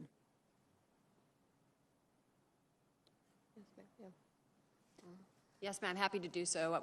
I think the key here is, and I think my DHS colleague mentioned this, is the intelligence we had articulated that we knew people were coming to the D.C. area. We knew there was a possibility they would come armed and potentially have conflict amongst themselves. What we lacked, and I think you heard this last week from all the folks that testified as well, none of us had any intelligence that suggested individuals were going to storm and breach the Capitol, and that was the intelligence that we lacked. Well, I think that remains to be seen, but I appreciate the comment, and I think that's what this committee has to look for and make a determination whether there was, in fact, adequate pre-question, pre-interest, and there is a record, and I thank you, Madam Chairman. Thank you. Senator Johnson, you're recognized for your questions. Thank you, Mr. Chairman. Before I get into my line of questioning for today's subject, Ms. Smislova, I received, when I'm sitting here in the hearing, a press release from Capitol Police that said that we have obtained intelligence that shows a possible plot to breach the Capitol by an identified militia group on Thursday, March 4th. Is that a threat that you're aware of? Senator, we issued a bulletin last night, co-authored with the FBI, about extremists discussing March 4th and March 6th. Is that what you're referring to? It's a joint intelligence bulletin we released last night around, it was very late, midnight, I think. Yes. Okay. Well, again, so the threats are ongoing. Yes. General Walker, to review the timeline, at 1:49, Chief Sund contacted you. At 2:15, the Capitol was breached. I think in your testimony you said you had available 340 D.C. National Guard troops. Is that correct? Well, sir, it was actually half of that. So half were on the streets helping the Metropolitan Police Department. The other half would have came in to relieve them. But we would have called them in to come in. Okay. So you had 40 in the quick reaction force, correct? Yes, sir. So had you been able to, had this all been pre-approved by the Secretary of Defense? And I'm mindful of the considerations of having military involved in civil disturbances, and I think that's part of the issue. Some of the blowback that occurred with the spring instances. How quickly could have you gotten how many people to the Capitol? 20 minutes. How many people? 150. Okay. I think that's important information to have. I think, quite honestly, what we need to do here is we need to completely reconstruct what happened. And I mean completely reconstructed. We need to obtain eyewitness testimony from different vantage points, from different perspectives, and that's certainly what I've tried to do. Ms. Sanborn, how many points of confrontation occurred during the riot? I mean, in other words, were these primarily at choke points, doors, windows that were breached, and then inside the Capitol, again, outside the House chamber? Or was there the Capitol is 751 feet long. Was this a 751 long line that Capitol Police and other law enforcement were battling protesters? Thank you for the question. I think we're still in the process of gathering that data. Obviously, the folks that we have charged, we've charged for breaching and getting inside, and so we at least know that at some point they got through a choke point. The actual distance of how long that was is still part of what we're examining, sir. Okay, but we've got all kinds of video, all kinds of photographs, so you obviously are examining that, and from that video, you've been able to arrest 300 people. 300 people have been charged. 18 have been charged with conspiracy. 40 have been arrested for assault on law enforcement officers. So have you, looking at those videos, maybe not been able to identify the people, but have you counted the number of people that you want to identify, for example, that will probably be charged with assault? So we're still doing that, and that number increases just like the arrests every day, and so far we have identified hundreds of people that we're trying to still identify. Okay, well, again, we've got 300 individuals who have been charged, 40 have been charged by assault. Do you expect the hundreds of people to be charged with assault, or will those be disorderly conduct, unlawful entry? I mean, Give me some sort of sense of the extent of this. Absolutely, it's a fair question. So I think the charges have ranged from everything from trespassing to obstruction to definitely assault on federal officers. We have a fair number of those. And so the charges based on the actual behavior that the individual partook that day definitely vary. How many firearms were confiscated in the Capitol or on Capitol grounds during that day? To my knowledge, we have not recovered any on that day from any other arrests at the scene at this point. But I don't want to speak on behalf of Metro and Capitol Police, but to my knowledge, none. So nobody's been charged with an actual firearm weapon in the Capitol or on Capitol grounds? Correct. The closest we came was the vehicle that had the Molotov cocktails in it, and when we did a search of that vehicle later on, there was a weapon. But how many shots were fired that we know of? I believe the only shots that were fired were the ones that resulted in the death of the one lady. Okay. Well, again, I appreciate the chair's comments about a bipartisan, nonpartisan investigation here, seeking out the truth. That's what I'm trying to do. Cognizant of how I was reacted to by offering an eyewitness account at the last hearing, I'll risk entering another piece of reporting into the record. This is from the New York Times. Hopefully that'll be viewed more favorably. The title is A Small Group of Militants, Outsized Role in the Capitol Attack.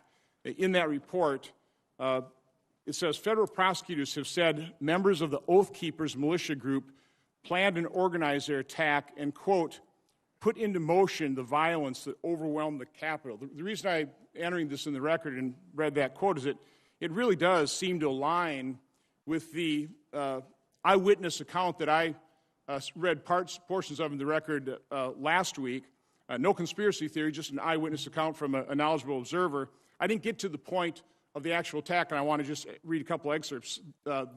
This is the title, Provocateurs Turn Unsuspecting Marches into an Invading Mob. And again, these provocateurs are primarily white supremacist groups.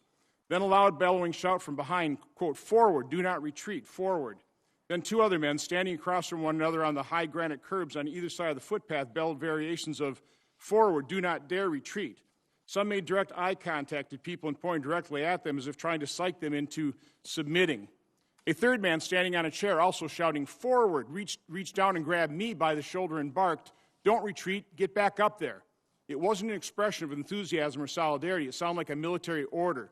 And it wasn't from a wild-eyed kid. This guy was probably in his 50s. He looked furious with me. Nobody seemed aware the Capitol was physically under attack. The tear gas caused pandemonium. But there was still no stampede, and people helped create or widen paths to allow others to leave the area. Then from the north, a column of uniformed, agile younger men walked briskly, single file toward the inaugural stand. They came within 2 feet of me. Their camouflage uniforms were clean, neat, and with a pattern I couldn't identify. These were the disciplined, uniformed column of attackers I had seen. There were a good 3 dozen of them moving in a single snake-like formation. They were organized, they were disciplined, they were prepared. We're taking the Capitol, the first or second announced. You're going to get arrested, someone called. Ms. Sanborn, does that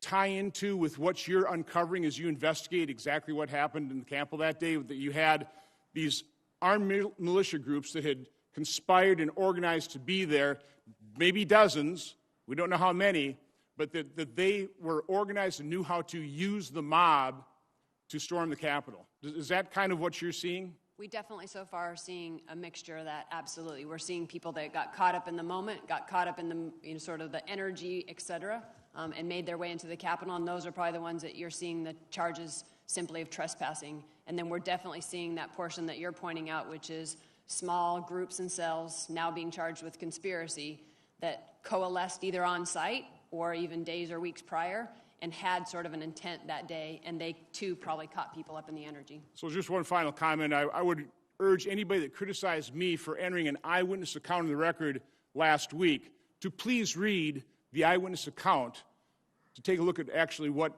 the truth is. Thank you. Thank you. Before I call on Senator Merkley, I just want to ask you, Ms. Sanborn, one thing. These people that were assaulting the Capitol in military gear and were pinning an officer between a door and were using bear spray on officers in the Capitol. Would you title them provocateurs?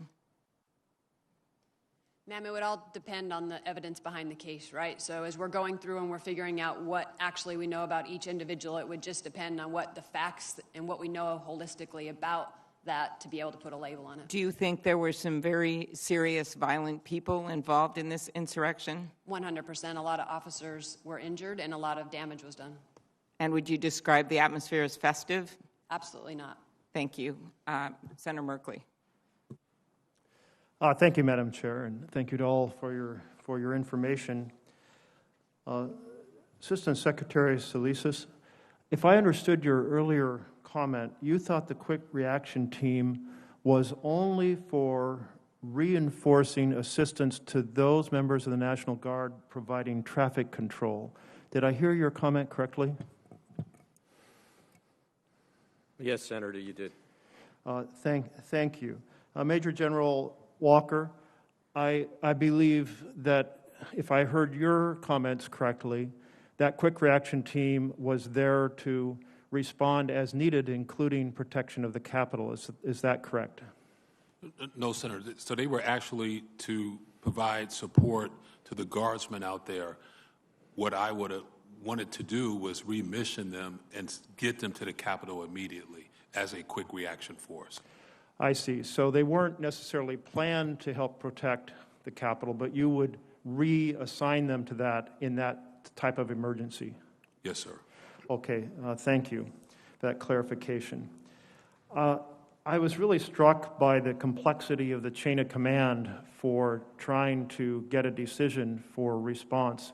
It starts with the Capitol Police Board, which goes to the Chief of the Capitol Police, Stephen Sund, who goes to the Commanding General of the D.C. National Guard, who goes to the Secretary of Army, who then consults with people within Department of Army about whether it's appropriate, which then goes to the Secretary of Defense, who then consults Christopher Miller to decide to study that, who then gives an order back to the Commanding General of the D.C. National Guard.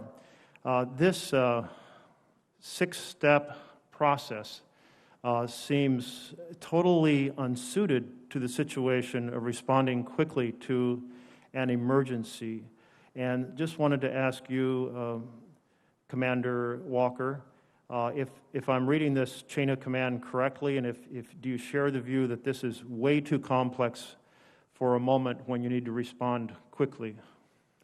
So, Senator, it's a long-standing process, but it can work in minutes. So, for example, during the first week of June, the Secretary of the Army was with me.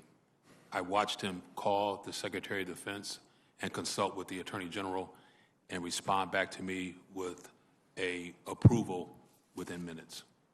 So it's an elaborate process, but it doesn't always have to be when in extremist circumstances, we can get it done over the phone very quickly. If I understand right, it's normally an elaborate process done in advance, and in fact, the information came to you on January 1st. You got back a response on January 5th, so this was before January 6th, but it had this provision that this restriction that I think you've testified to was unusual, that required reconsultation on January 6th in a fashion that deeply inhibited the ability to move quickly. That's right, Senator. Okay, thank you. I wanted to turn to Undersecretary Smislova. And you've been with the department for how long? 17 years, sir. For 17 years, and I think you were the Deputy Undersecretary on January 6th, is that correct? Yes, sir. Okay. Well, I was struck by different reports that came from officials saying that there was a mood within the department, and I'll just quote one formal official report, quote, "Nobody wanted to write a formal intelligence report about this, in part of the fear that such a report would be very poorly received by the MAGA folks within DHS." And to follow this up, Brian Murphy, former head of DHS, and I don't know, were you also the deputy to him as well? I was one of his deputies, yes, sir. He noted that DHS officials had ordered him to stay away from the threat of white nationalism, that Chad Wolf, Ken Cuccinelli, also had asked him to modify intel assessments to ensure that they matched up with public comments by President Trump to downplay the threat posed by white supremacists. In your time at DHS, it's very important that intelligence is unaffected by politics. It's like the root information. Did you get a sense that there was kind of a troubling cloud, as reported in various sources, including from the former head of DHS, that there was this troubling cloud of political influence over the quality or the kind of determination of how intelligence was presented to officials? I can say that INA's reports did not change. We did not change our assessments based on any political pressure or interference. We did publish the Homeland Threat Assessment. It's a publicly available document that does state that white supremacists are the most persistent and lethal threat to the homeland. So did you ever feel any pressure or receive any encouragement, even kind of in a less informal way, I'm not talking about a written document, that you needed to be very careful about clarifying the threat posed by white extremists? I did not personally receive that. And do you consider Brian Murphy's report that type of pressure was applied to be accurate or inaccurate? He has, his is a whistleblower complaint, and it is still being adjudicated. No, I understand, but I'm asking you, you were right there in the leadership. You never got a sense that there was any type of political influence like he reported regarding encouragement to downplay? I did not personally have that influence pushed upon me, sir. Okay, thank you. Some have suggested that the reason that there were formal intelligence assessments regarding earlier events, including the protests in Portland, but not such a detailed presentation related to January 6th, was because of this pressure to downplay to some degree the threat posed by white extremists. I would like to point out, sir, that the two instances are very different. Our support during some of the civil unrest and the protests, specifically in Portland, were at the direct request of our own DHS federal law enforcement partners. And in that capacity, we were reacting to a pattern of violence that had shown itself for several weeks. Our open source team did an excellent job in many instances of providing specific information that kept those officers safe. They were reporting things like bricks may be used today as a weapon, another day it might be bug spray combined with leaf blowers or lasers. Our work, by contrast, leading up to the election and January 6th is quite different. It's a different kind of an environment. There's not that pattern of violence. It is a different kind of assessment. So I do suggest, sir, that it's impossible to compare the two. Thank you for your testimony. Thank you. Thank you, Madam Chair, or Mr. Chair. Thank you, Senator. The chair recognizes Senator Sinema for your questions. Oh, thank you, Mr. Chair, and thank you to our witnesses for being here today. During last week's hearing, we heard about coordinated security planning efforts between law enforcement and federal partners for January 6th, including areas where planning could be improved. As part of this conversation, the committees heard about intelligence shared by the FBI field office in Norfolk, Virginia on January 5th, warning of extremists preparing to travel for, quote, war. We also heard from the former chief of U.S. Capitol Police that he never saw this report and that on January 6th, he knew of no intelligence suggesting there would be a coordinated violent attack on the U.S. Capitol. The head of the FBI's Washington field office has previously said publicly that the Bureau did not have intelligence suggesting the rally would turn violent prior to the January 5th report. However, on January 8th, a podcast from the New York Times outlined activity across multiple social media platforms showing coordination between groups ahead of the January 6th attack. The podcast highlighted social media conversations about coordinating travel, bringing weapons, and using language like occupy the Capitol and the revolution will come to Washington. So my first question is for Ms. Sanborn. Was the FBI aware of these specific conversations on social media? To my knowledge, no, ma'am, and I would just sort of articulate why that is. So under our authorities, because being mindful of the First Amendment and our dual-hatted mission to uphold the Constitution, we cannot collect First Amendment protected activities without sort of the next step, which is the intent. And so we'd have to have an already predicated investigation that allowed us access to those comms, and or a lead or a tip or a report from a community citizen or a fellow law enforcement partner for us to gather that information. So the FBI does not monitor publicly available social media conversations? Correct, ma'am. It's not within our authorities. So my next question is for Ms. Sanborn and then Ms. Smislova. Did the preparations for January 6th rally follow the typical process for sharing information among law enforcement entities when confronted by this type of an event with a high potential for violence? And were there additional processes implemented to consider that, as Senator Klobuchar pointed out, this was an event with Congress in session and the Vice President and Vice President-elect all gathered in one place? Yes, ma'am. So a couple of things we did different than normal operations is we sent out and made this a national priority for all of our 56 field offices to actively go out and ask sources, collect information on any threats that posed to the National Capital Region, not only for the 6th, but for the inauguration. That tasking is what led to the potential collection in the Norfolk field office. We also, a step we took that is different than our normal every course a day of business is both Washington field office and headquarters stood up command posts. So we activated our NC3, which is a multi-agency task force that was 24/7 inside the Hoover building, inside SIAC, and Washington Field mirrored that in their field office. And ma'am, yes. Yes, ma'am. And DHS also, INA, had been on a heightened period of alert before the election and then after the election. We also participated in the command posts in the Washington the Washington Fusion Center.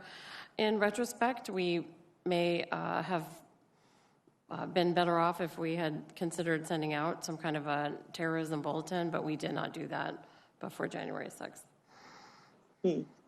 So, and this is a follow-up question for both of you. The FBI field offices did have intelligence outlining a threat to Congress.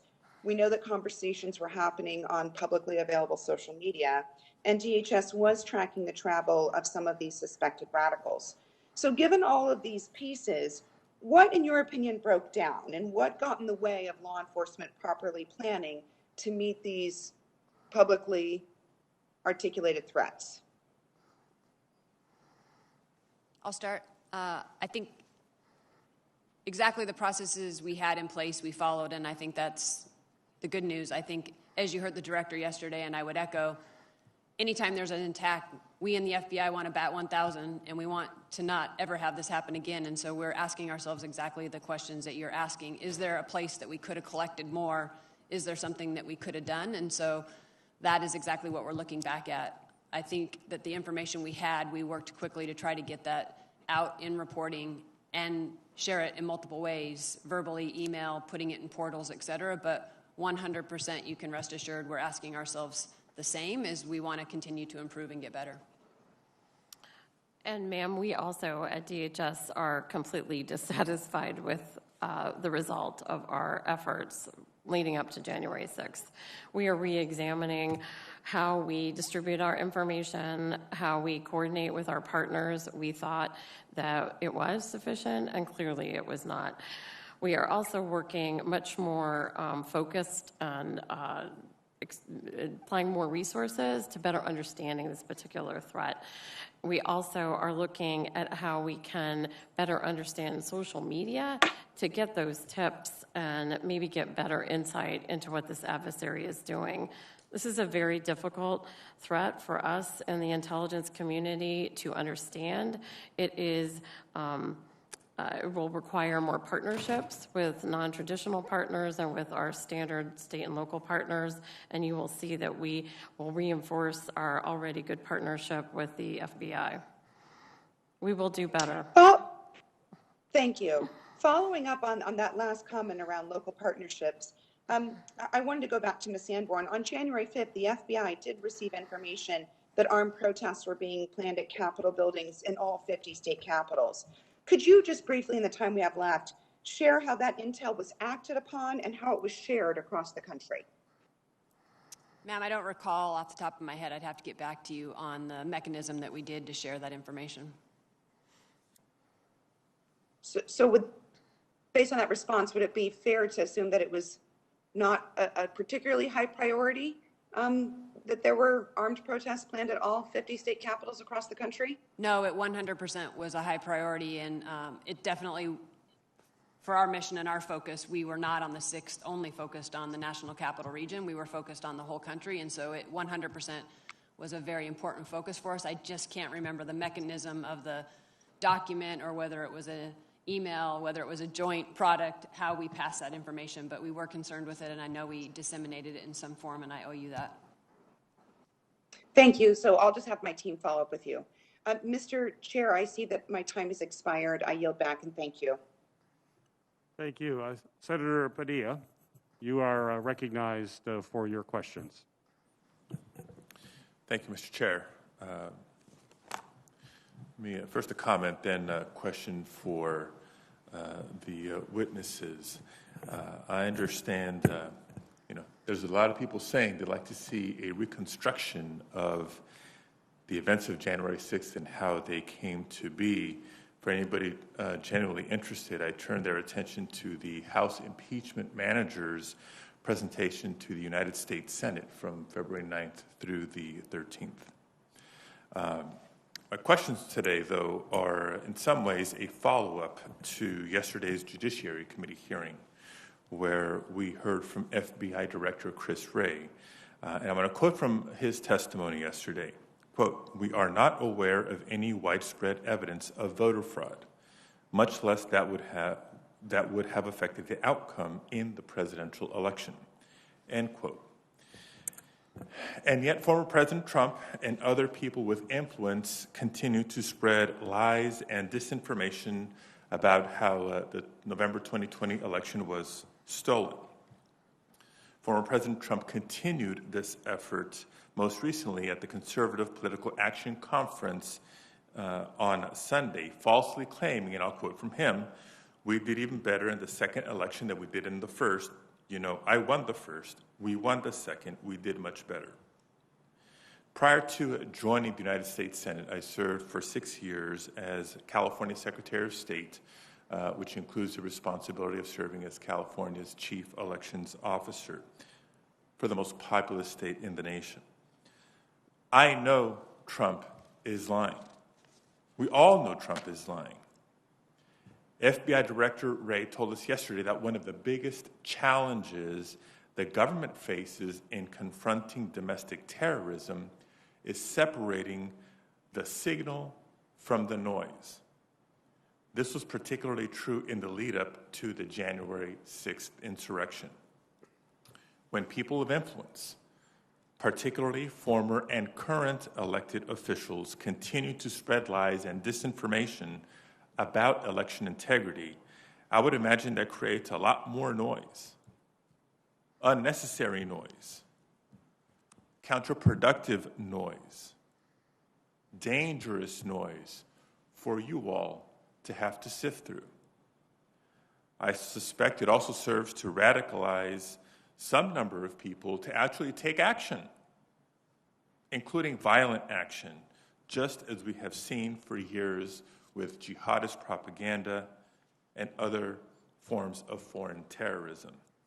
So my question for each of you, two questions actually. One, does the perpetuation of disinformation about the 2020 election make your job harder, and how? Second, what kind of message does the January 6th insurrection send to other domestic violent extremists and our foreign adversaries as well?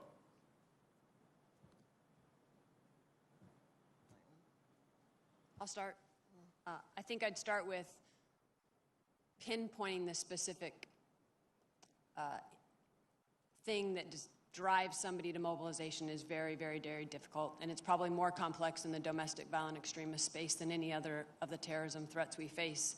And why that is what we've found in our investigations is domestic violent extremists not only are potentially doing what they're doing in an insular manner, but it's a combination of an ideology that they have, and what makes it different is a very unique personalized grievance. And when those things combine, that appears to be what pushes them to mobilization. And so for every single individual, we're trying to find that, but it's incredibly hard, and it relies a lot on their ability, post-disruption, to explain that process to that. And so that's something we're trying very hard to get to the bottom of on each of these cases. And, sir, we did warn in our National Terrorism Advisory System Bulletin that we assess perceived grievances that are fueled by false narratives could continue to mobilize or incite people to commit violence. So to that extent, yes, false narratives are difficult.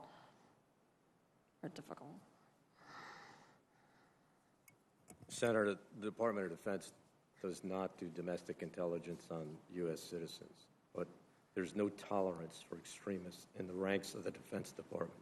Secretary Austin, within the first few weeks of taking over as the Secretary, ordered a stand-down in the Defense Department, a one-day stand-down to examine extremism, educate people, and make sure that we're doing everything we can to root that out.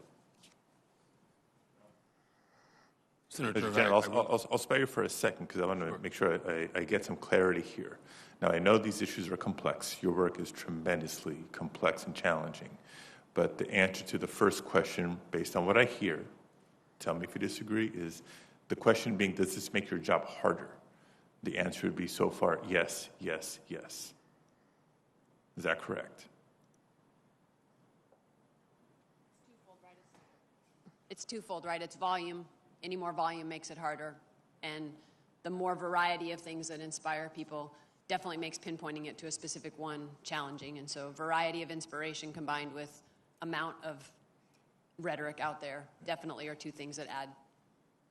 Okay. And in the limited time I have left, I want to make sure we address the second question, which is, what message do you believe this is sending to other domestic violent extremists, let alone foreign adversaries?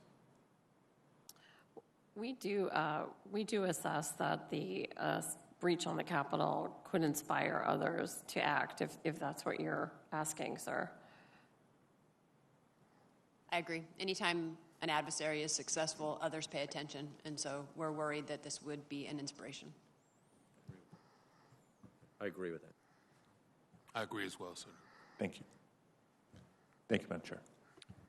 Thank you, Senator. Just for planning purposes, before I recognize the next member from my committee, our witnesses, you've been here a long time, so what our plan is to give you a little, in the future here, the near future, a chance to stretch a little bit. I'm going to recognize one more senator from my committee. Chairwoman Klobuchar will recognize one from her committee, then we'll give you a 5-minute break. So with that, Senator Rosen, you are recognized for your questions. Thank you, Chairman Peters. I appreciate you and all the other senators on the Rules Committee for bringing together this joint hearing. Is really important, and appreciate everyone for being here. In October 2020, DHS warned that, and I quote, racially and ethnically motivated violent extremists, specifically white supremacist extremists, will remain the most persistent and lethal threat in the homeland, unquote. And that, quote again, violent actors might target events related to the post-election period, unquote. According to a former DHS Assistant Secretary for Counterterrorism and Threat Prevention, the Office of Intelligence and Analysis, or INA, was aware of the potential for violence on January 6th, and I quote again, but for reasons of fear, didn't want to formalize reports. We know Senator Merkley asked you this question already. But in fact, the day before the attacks, INA sent a national summary to law enforcement partners stating that there was nothing significant to report. Nothing significant to report. And so if DHS assessed white supremacists to be the most lethal threat to Americans, and if INA was aware of domestic violent extremists mobilizing to cause violence on January 6th, then why didn't the department issue a formal intelligence warning that violence could occur, and I'm asking this of Ms. Smislova. Yes, ma'am. First, we have heard of that report that we supposedly sent out that said nothing significant to report, and we cannot locate that. So I have no idea where that notion came from. Will you follow up with us on that report, see if you can find it, or where we got that impression? We've looked, ma'am, for a while. So we don't have a copy of that report. This wouldn't be an official report INA sent out. It is possible, ma'am, that what it came from was maybe a phone call or something else where we said we had nothing additional to report. We did view the work that we had done prior to January 6th as being sufficiently specific in warning of the possible threat. Some of the reports we did distribute, you just quoted from yourself. So it was our belief that those warnings were enough. Obviously, they were not. We are working very hard now to do two things. One, get better specificity and insight into this particular threat. And then secondly, understand better how our customers receive our products, read our products, who gets our products. It is unclear to us why they were not received and we were not better prepared for a possible attack. I want to ask a follow-up on that. Did INA share any intelligence products with national fusion centers relaying information about possible violence on January 6th? And is Capitol Police part of the D.C. Area Fusion Center? Yes, we talked specifically to the Capitol Police in early December, made sure that they were in receipt of all of our products, and they received, again, the one we put out just a week before the attack that we co-authored with FBI National Counterterrorism Center.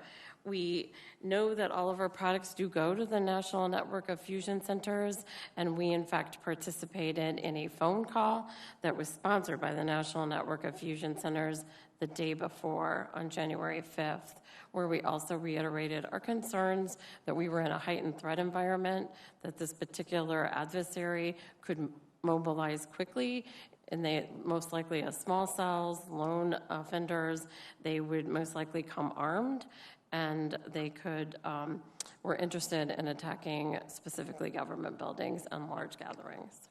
Well, I appreciate that, but it seems like we weren't exactly ready. So moving forward, I know you alluded that you're going to try to figure out where your product goes and who talks about it, but how are you going to specifically elevate INA's assessment that white supremacists are the Homeland's most lethal threat so that quality, detailed, and informed intelligence actually reaches our communities, including our local law enforcement, ahead of possible attacks so that we can prevent any loss of life, certainly, or other kinds of damage?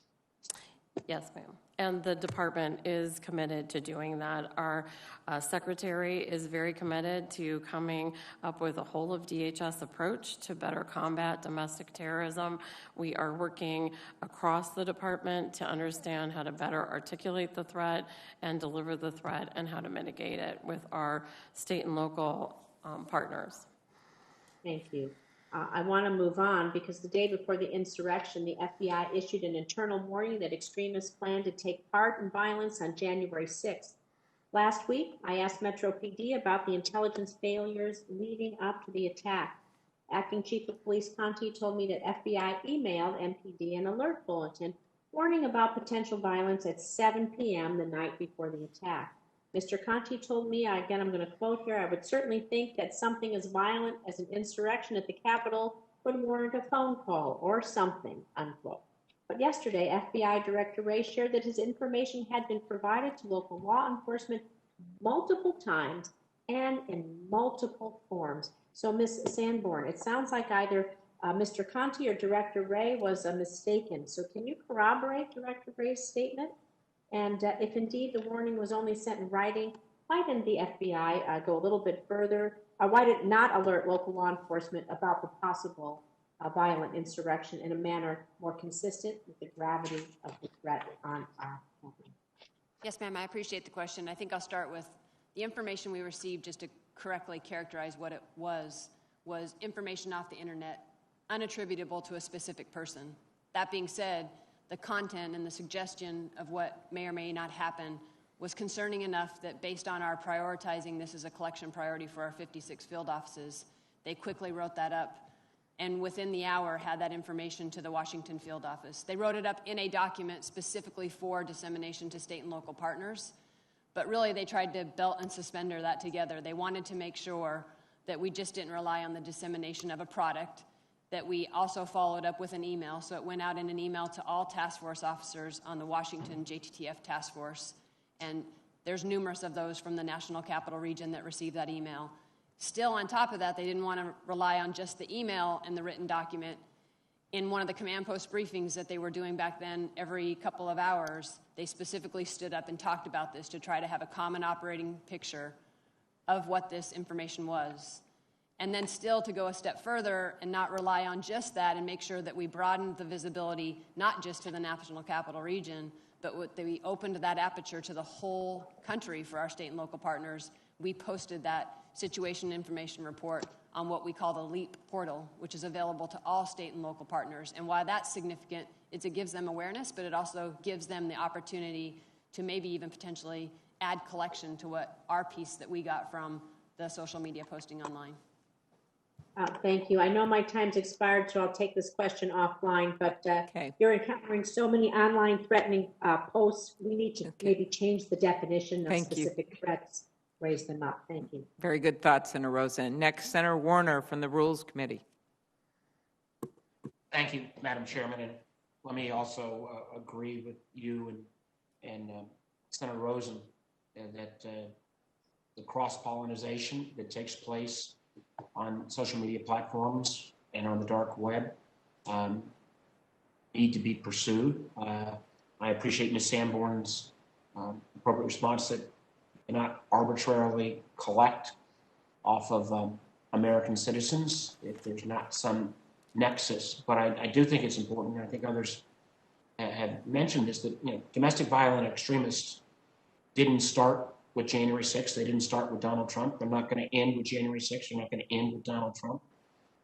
In my state, we saw a few years back the Unite the Right rally at Charlottesville, where many of these same groups and affiliations came together in another violent effort where one protester was killed and fortunately lost a couple members of our state police. Director Wray has repeatedly said in testimony before the Intelligence Committee, the Worldwide Threat Assessment, that domestic violent extremists are a major national security threat to this country. I personally believe that that message was downplayed during the previous administration because they didn't want to hear it. And when I want to start with Ms. Smislova and Assistant Director Sanborn. Director Sanborn, it's great to see you again, is that recognizing the constraints that are placed upon you in terms of collections, but also acknowledging that this threat has been around for some time. The FBI in particular has acknowledged that it is an extraordinary, major, severe threat. What have you both been able to do in engaging in open source intelligence and independent research communities to better identify these DVEs?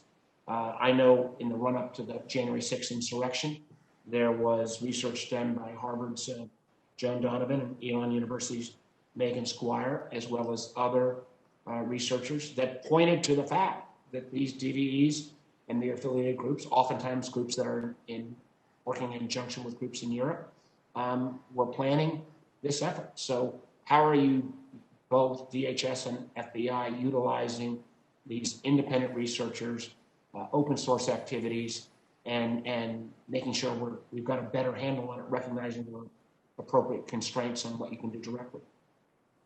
Yes, Senator, thank you for the question. We just last week met as Inside INA to discuss contracting with some of those experts outside. We are aware that we need to invest more in our understanding of domestic terror. We understand as well that it will require a different approach than a traditional intelligence community approach. We must use different sources to understand this threat. We are looking to get outside experts, invest more in-house. We are secondly looking at how to better understand the social media world so that we can better focus on where we might actually find specific and insightful information about what the adversary is thinking about. We are additionally working to partner more with our state and local colleagues who we know have a different perspective of this threat and have more information in some cases than we do. And we are also, again, partnering more across the department and with our federal partners, increasing our relationships with FBI. Ms. Sanborn? Thank you, Senator. Nice to see you again as well. I'd sort of say what we're trying to do, and I'll put it in 3 buckets really for you. Increasing our private sector outreach is 100%. I have a section just inside my division that does nothing but partner engagement. We have found that the better we educate them on the threat we're facing and painting a picture for them of what those threats we are, they're better able to pay attention and collect and refer information to us. And that is helpful, and I think that's why when we talk about the fact that 50% of our tips and leads to our cases or predication for our cases come from that relationship and that education. We're also, same as my colleague said, using the state and local partners. So we leverage the fusion centers a lot and their ability and their expertise.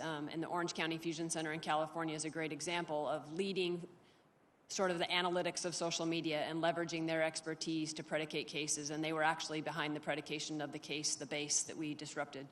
And then last, I would say, challenging ourselves for better collection inside, right? Trying to point our sources and our collection to be in the right places to collect the intelligence that we need. And that is what led to the Norfolk SIR. That is us pointing our collection in a space that gathered that information. I have to tell you, respectfully, I'm pretty disappointed with both of your answers. This is not a new threat. We've seen since 2016 election how foreign adversaries manipulate social media. We hear repeatedly from DHS and FBI that we're going to get better at collecting. We saw the Unite the Right rally in Charlottesville. We'd heard people say we're going to get better at collecting information and better partnering. Neither one of you referenced there's literally a host of experts at academia, organizations like Graphica, and others that are monitoring the DVEs and their activities, oftentimes in their connections to anti-government groups in Europe, again, oftentimes amplified by nations like Russia. And I just, we're always going to get ready, and then we're somehow surprised when we see the kind of chaos that took place on January 6th. We can't always be saying we're going to do better next time when this threat has been around for years. It is not going to disappear with Donald Trump. There's never been somebody that was as active in encouraging these kind of individuals. But we got to pick up our game, and I do think the academic researchers are a tool that we need to better develop. I think we need to work, it was on the intel side with some of our foreign partners. Again, many of these groups have connections to foreign anti-government extremists. And I'll just close. I know my time's going out. This is not directly you, Director Sanborn, but I had a number of senior conversations with FBI officials both January 5th and January 6th, where I was constantly reassured, don't worry. We think from the FBI standpoint, we've got this pretty well under control. That was not the case, and we now have the capital of the United States desecrated. And for our adversaries, I say from an intel standpoint, the Vladimir Putin's and the Xi Jinping's of the world, the images of those marauders across the whole world is going to be a price that we'll be paying for many years to come. Thank you, Madam Chair. Thank you very much, Senator Warner, and thank you for your work as chair of the Intelligence Committee. We're now going to break 5 to 10 minutes, so we will be back at that moment. Thank you.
The committee will come back to order.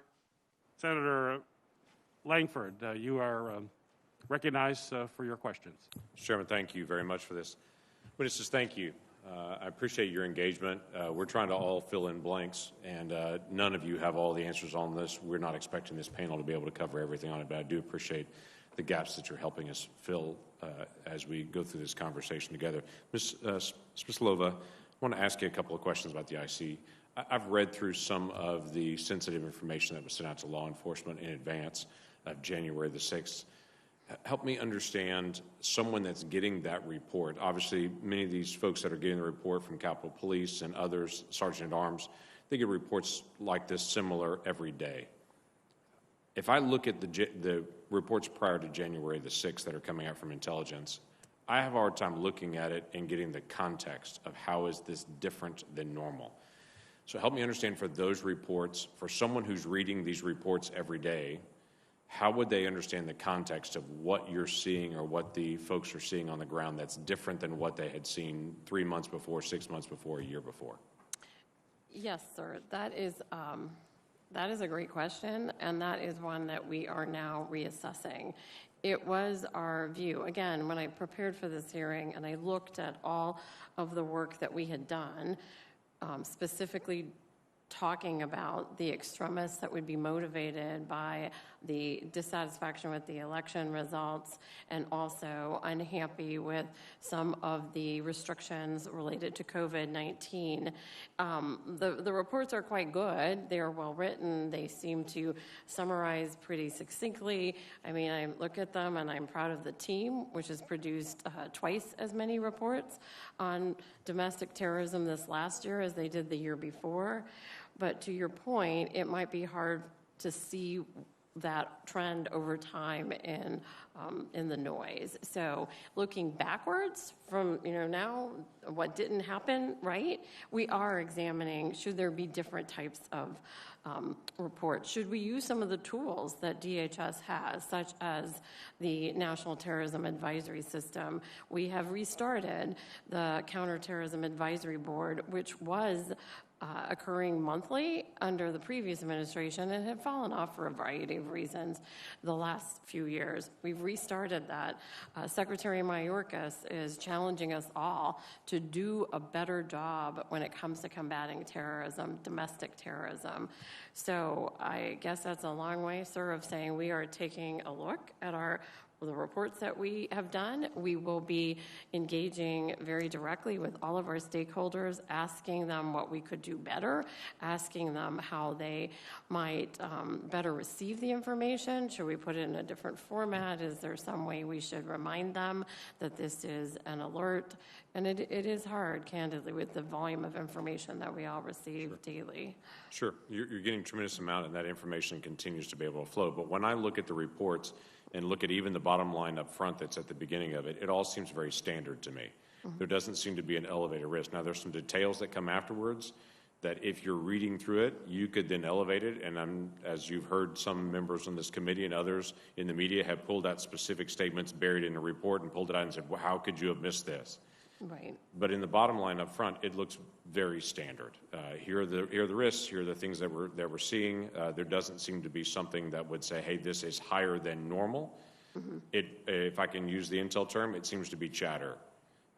Even in the report itself, it identifies multiple places. This was one person on a social media site, and they had one comment that they made on it. That would make someone think this is one person out there saying this. This doesn't look like a movement that's happening.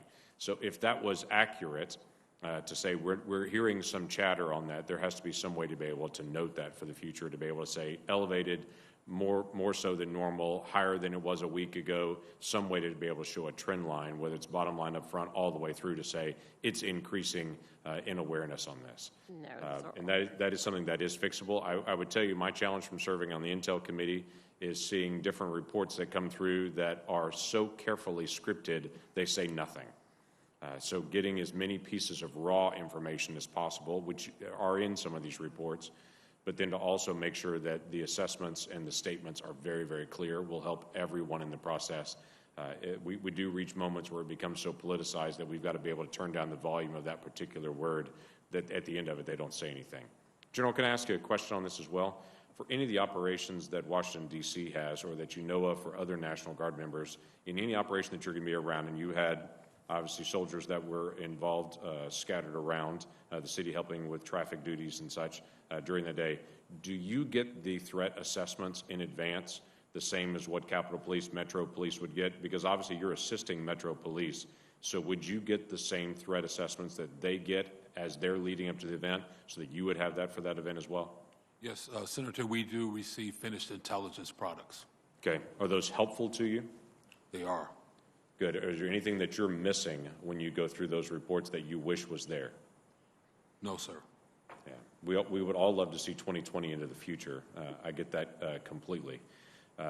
You've made several comments through the course of the day today that I've noted, and then in your statement itself, where you stated the Secretary of Army's January 5th letter withheld authority for me to employ the Quick Reaction Force. Now, we've talked about that, and several of us have brought it up.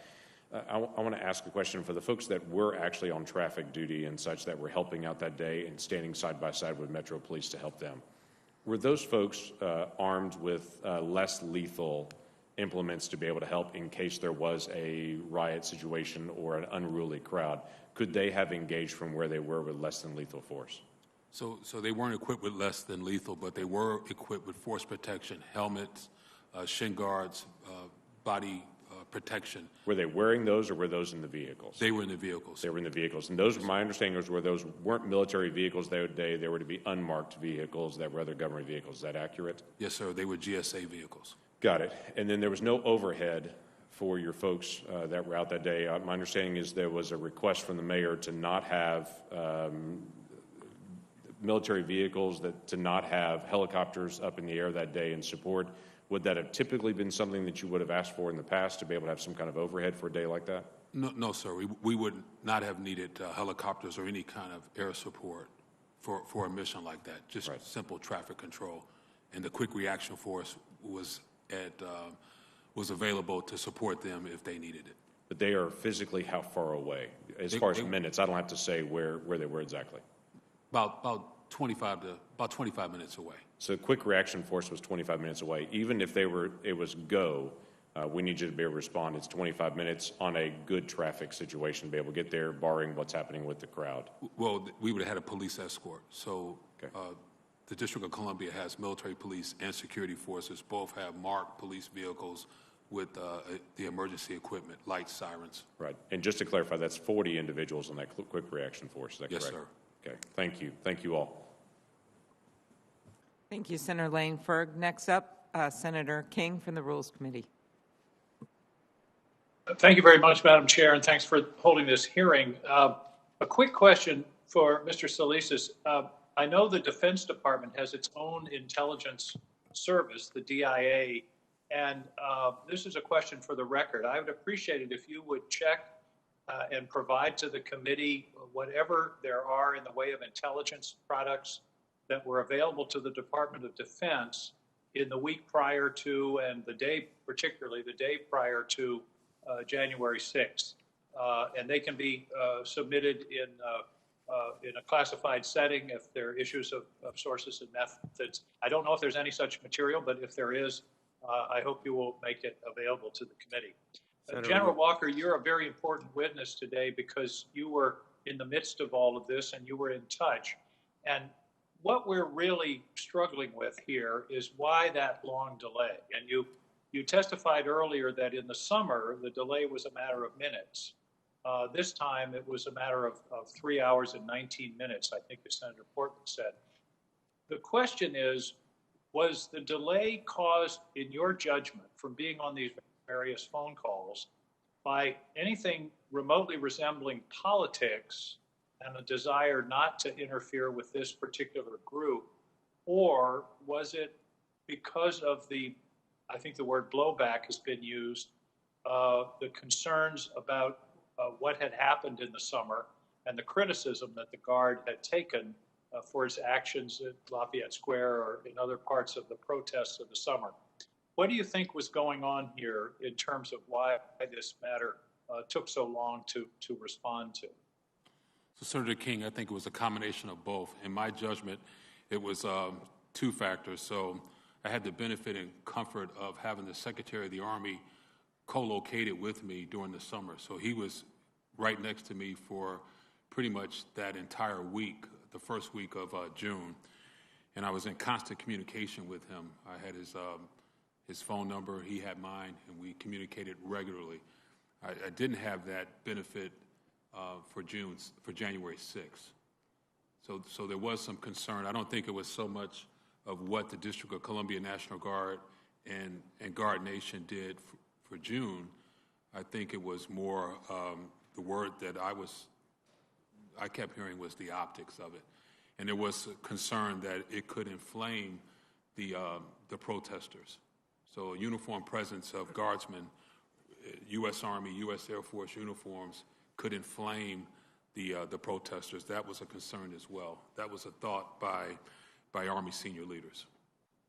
And the optics that you mentioned, that's sort of in this context become a bit of a pejorative term. But what they were really worried about, in my understanding, is the visuals of armed troops and military vehicles and barriers surrounding the United States Capitol. Ironically, that's what we ended up with.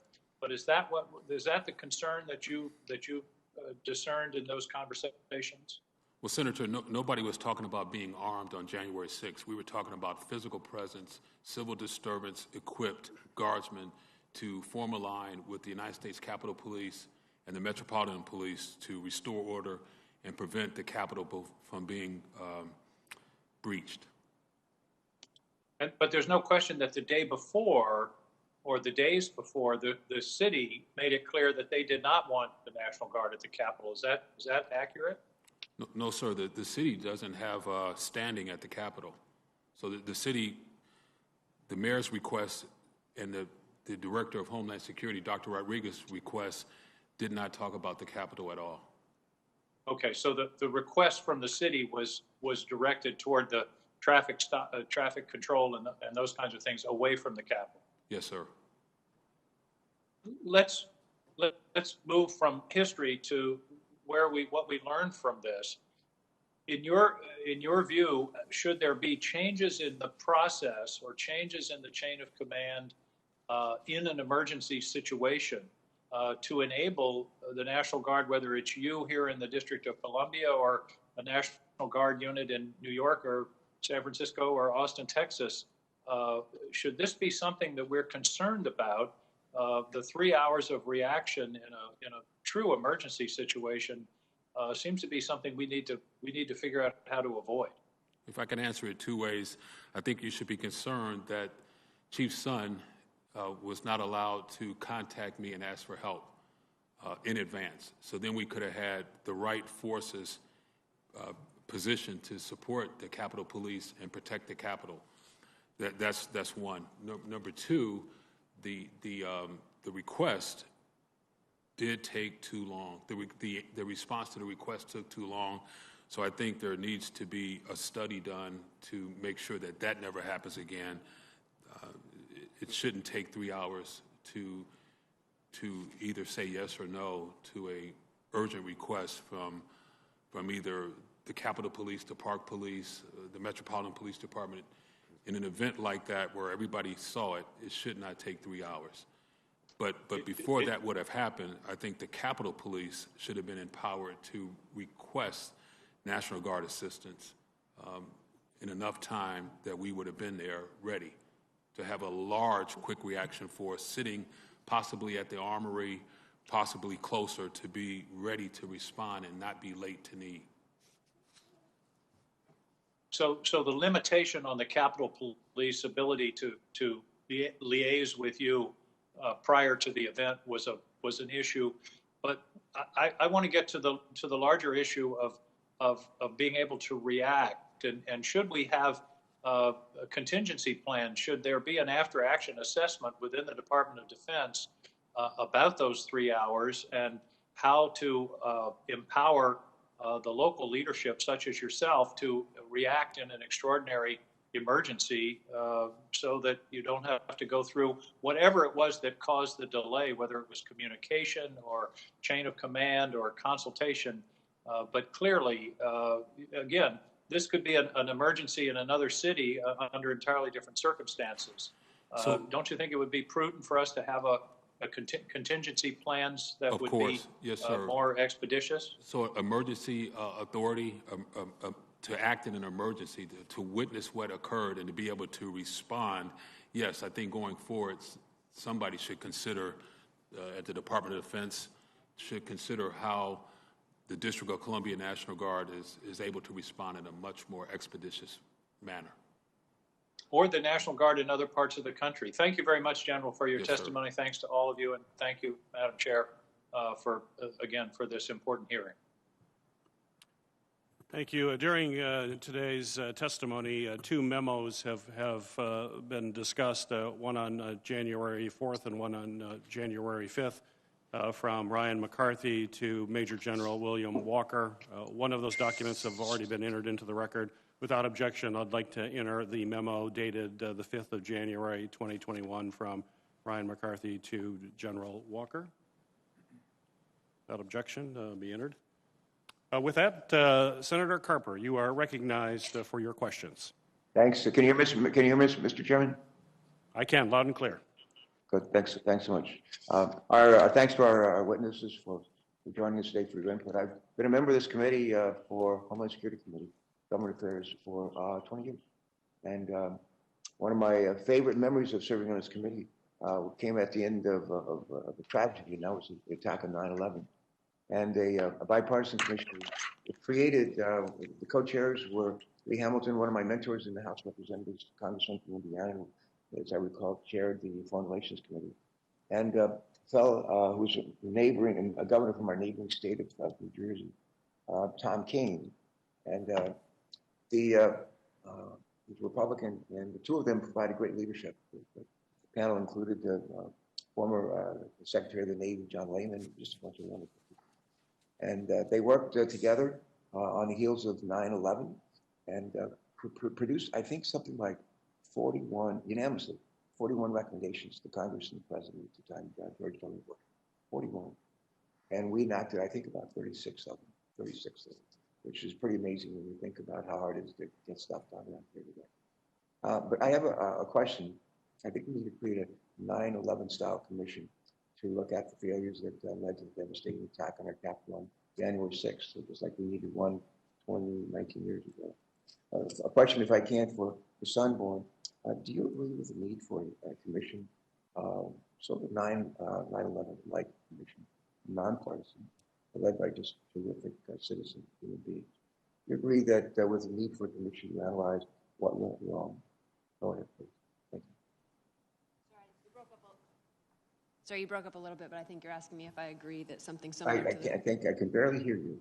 I think you asked me, you're breaking up a little bit and hard to hear, Yeah. that do I agree that something similar to a 9/11 commission is worth having in this instance? And I think That was my question, yes. I think I would just say it this way. I've been involved in numerous after actions lessons learned, and I can't think of a time where we haven't learned and improved. So I think anytime we can reflect back and learn, it's value added. Yeah, a follow-up question to that, if I could. How can we ensure that a new 9/11 style commission examines the root causes, not just the symptoms of problems? I'm a big root cause guy. And, but how can we make sure that if we were to establish a 9/11 style commission that would examine the root causes, and that includes the threats posed by domestic terrorism?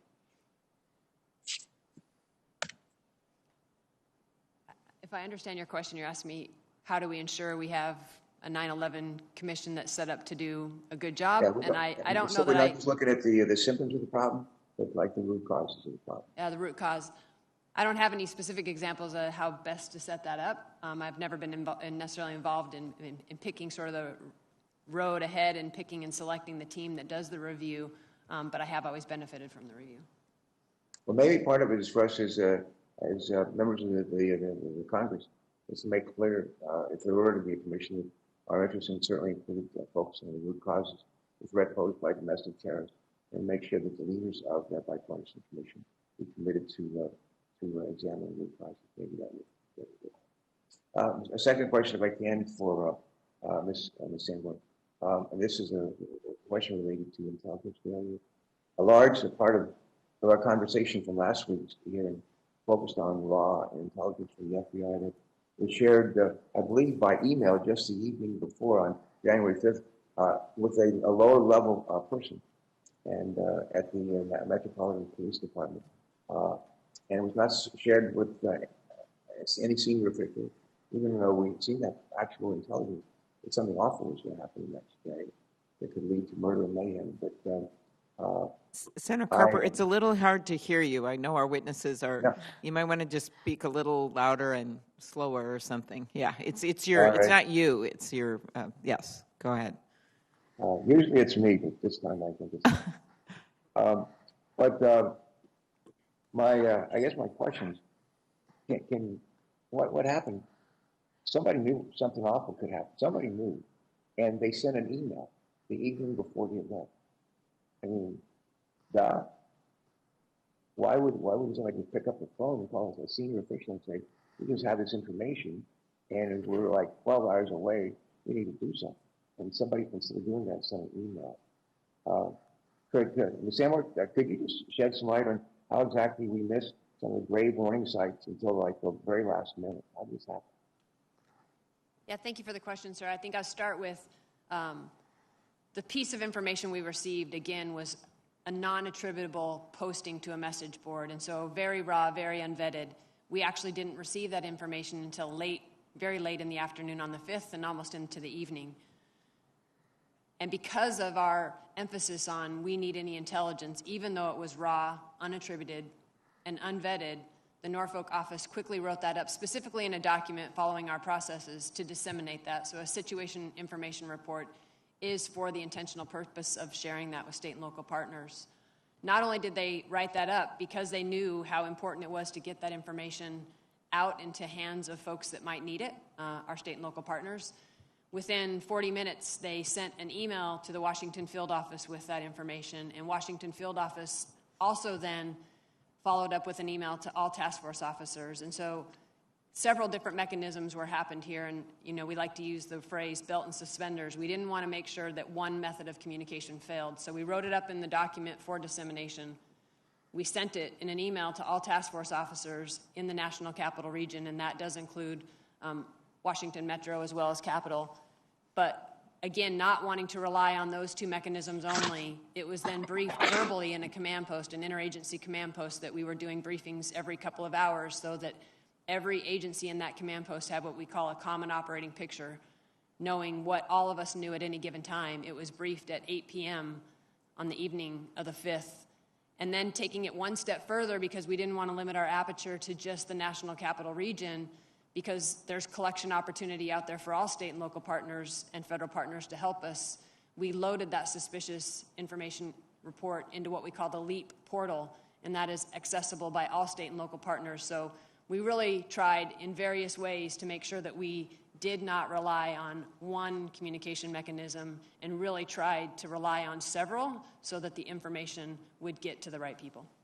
Yeah. I'll close with this. I don't know if anybody picked up the phone and called somebody in charge and said, we've got a problem. And we're 12 hours away from seeing that problem up front and in person. We need to do something.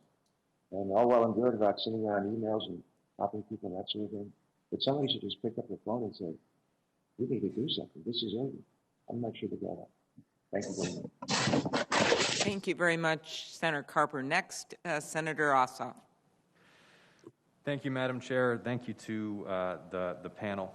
General, thank you for your service. In response to Senator King a moment ago, he noted your testimony from earlier today that you had seen the requisite authorities granted for the D.C. Guard in a matter of minutes in the past. In this case, it took over 3 hours. And you stated you believed it was a combination of political concerns and optical concerns that led to that delay. Can you please break down which concerns you believe were political, which you believe were optical, and what's the basis for your assessment that the 3-hour delay was a function of political and optical concerns? Well, I don't think it was so much political. It was, let me focus on the optics, because that's what I heard. the word optics and the word that having uniformed presence at the Capitol could inflame the protesters. That's what I contend. And who made that statement? So that was senior leaders in the United States Army, General Riot, General Flynn, and others. They got back to me saying, and that was on the phone call with District of Columbia senior leaders, that it wouldn't be their best military advice to send uniformed guardsmen to the Capitol because they didn't like the optics. And they had also said that they thought it could inflame. What they wanted to do was send guardsmen to relieve police officers in the city so more policemen could get to the Capitol. That was the call at 2:30 p.m. following the chief's call to you. Is that correct, General? Yes, sir. And you conveyed to those on that call, who included the mayor of a District of Columbia, a Secretary of the Army, the acting Secretary of Defense, and the chairman of a Joint Chiefs, the fact that the U.S. Capitol Police Chief's tone had been, as you describe in your testimony, frantic, that he had informed you at 1:49 p.m. that the security perimeter of the Capitol had been breached by hostile rioters, that the joint session of Congress had been interrupted, that the Vice President was still on the premises? No, I never said all that. What I relayed, and it wasn't to the chairman, what I relayed to the Army leadership was the call that Chief Son had with me at 13:49, at 1:49, and it was an urgent plea, and his voice was cracking, and he was serious. He needed help right then and there, every available guardsman.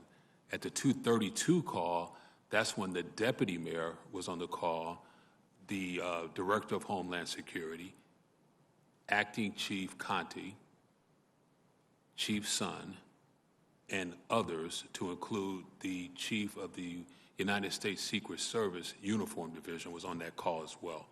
So we dialed in, trying to get the Secretary of the Army on the call, but he wasn't available. So Army, the G3 for the Army, General Flynn, joined the call, and the Director of the Army Staff, General Riot, joined the call, and there were others on the call as well.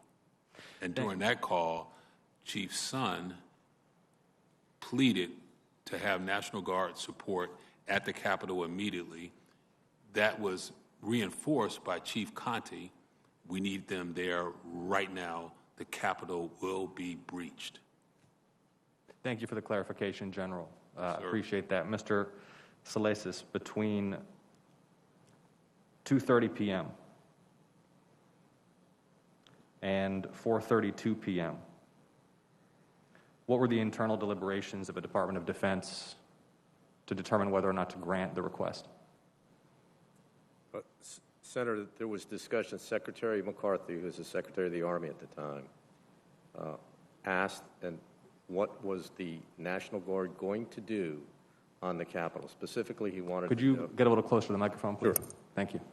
Secretary McCarthy wanted to understand exactly how the National Guard was going to be employed coming to the Capitol. Obviously, the environment, because they had heard that gunshots had been fired, there was explosives, obviously pretty dynamic environment. So what he was trying to understand was, what was the National Guard going to do when they came up here? Were they going to be asked to go into the building and clear the building? Were they going to be part of the outside perimeter? He was trying to understand that. He went as far as going to the Metro Police Department at 4:10 to sit down with them and make a clear understanding of how they were going to be employed. After that meeting at 4:10, he went back to the acting Secretary of Defense, and at 4:32, he approved the deployment of the National Guard. Thank you. And he was aware, was he not, while he was conducting this analysis, that the nature of the chief's request, as relayed through the general, had been frantic, that the perimeter of the Capitol had already been breached, that members of Congress' lives were at risk, that the Vice President's life was at risk? I would assume he knew that, Senator. He was aware of that during that time. Thank you so much. I do have to reflect for a moment that ultimately responsibility for securing this complex falls to the United States Congress, which is responsible for these premises. I was dispirited speaking with the former chief in our last hearing when he described that there was no individual responsible for the security of the United States Capitol, that an urgent request for support from the Guard required concurrence with the two sergeants-at-arms, an unwieldy command structure, and then there was an unwieldy command structure imposed within the executive branch as well, General, based upon your military experience, is there any reason why the United States Capitol Police could not generate the capabilities to independently provide the kind of quick reaction force that the troops under your command would have, so that this institution, the United States Congress, is not dependent upon swift decision-making by the Secretary of the Army or concurrence between civilian and military leadership when the lives of members of Congress and the Vice President are at risk? Well, yes, sir, Senator. The United States Capitol Police could develop that capability. I mean, they certainly could. Thank you, General. And a final question for you. Had you conducted any exercises that included simulations of civilian-military joint decision-making, simulations of command decisions involving contingencies that threatened the functioning of the U.S. Congress, the lives of members of Congress, joint sessions of Congress, outside of the context of specific preparations for specific national special security events? No, sir. Might exercises such as those have improved the capacity of the overall command to respond to an event like this? Well, we were prepared to come to the Capitol and help the United States Capitol Police secure the Capitol. Here's what we do. We practice and rehearse civil disturbance. I think we're well exercised in that capability. It is a mandate that all National Guard practices civil disturbance. We're equipped for it, we train for it, and we're prepared to do it when called upon.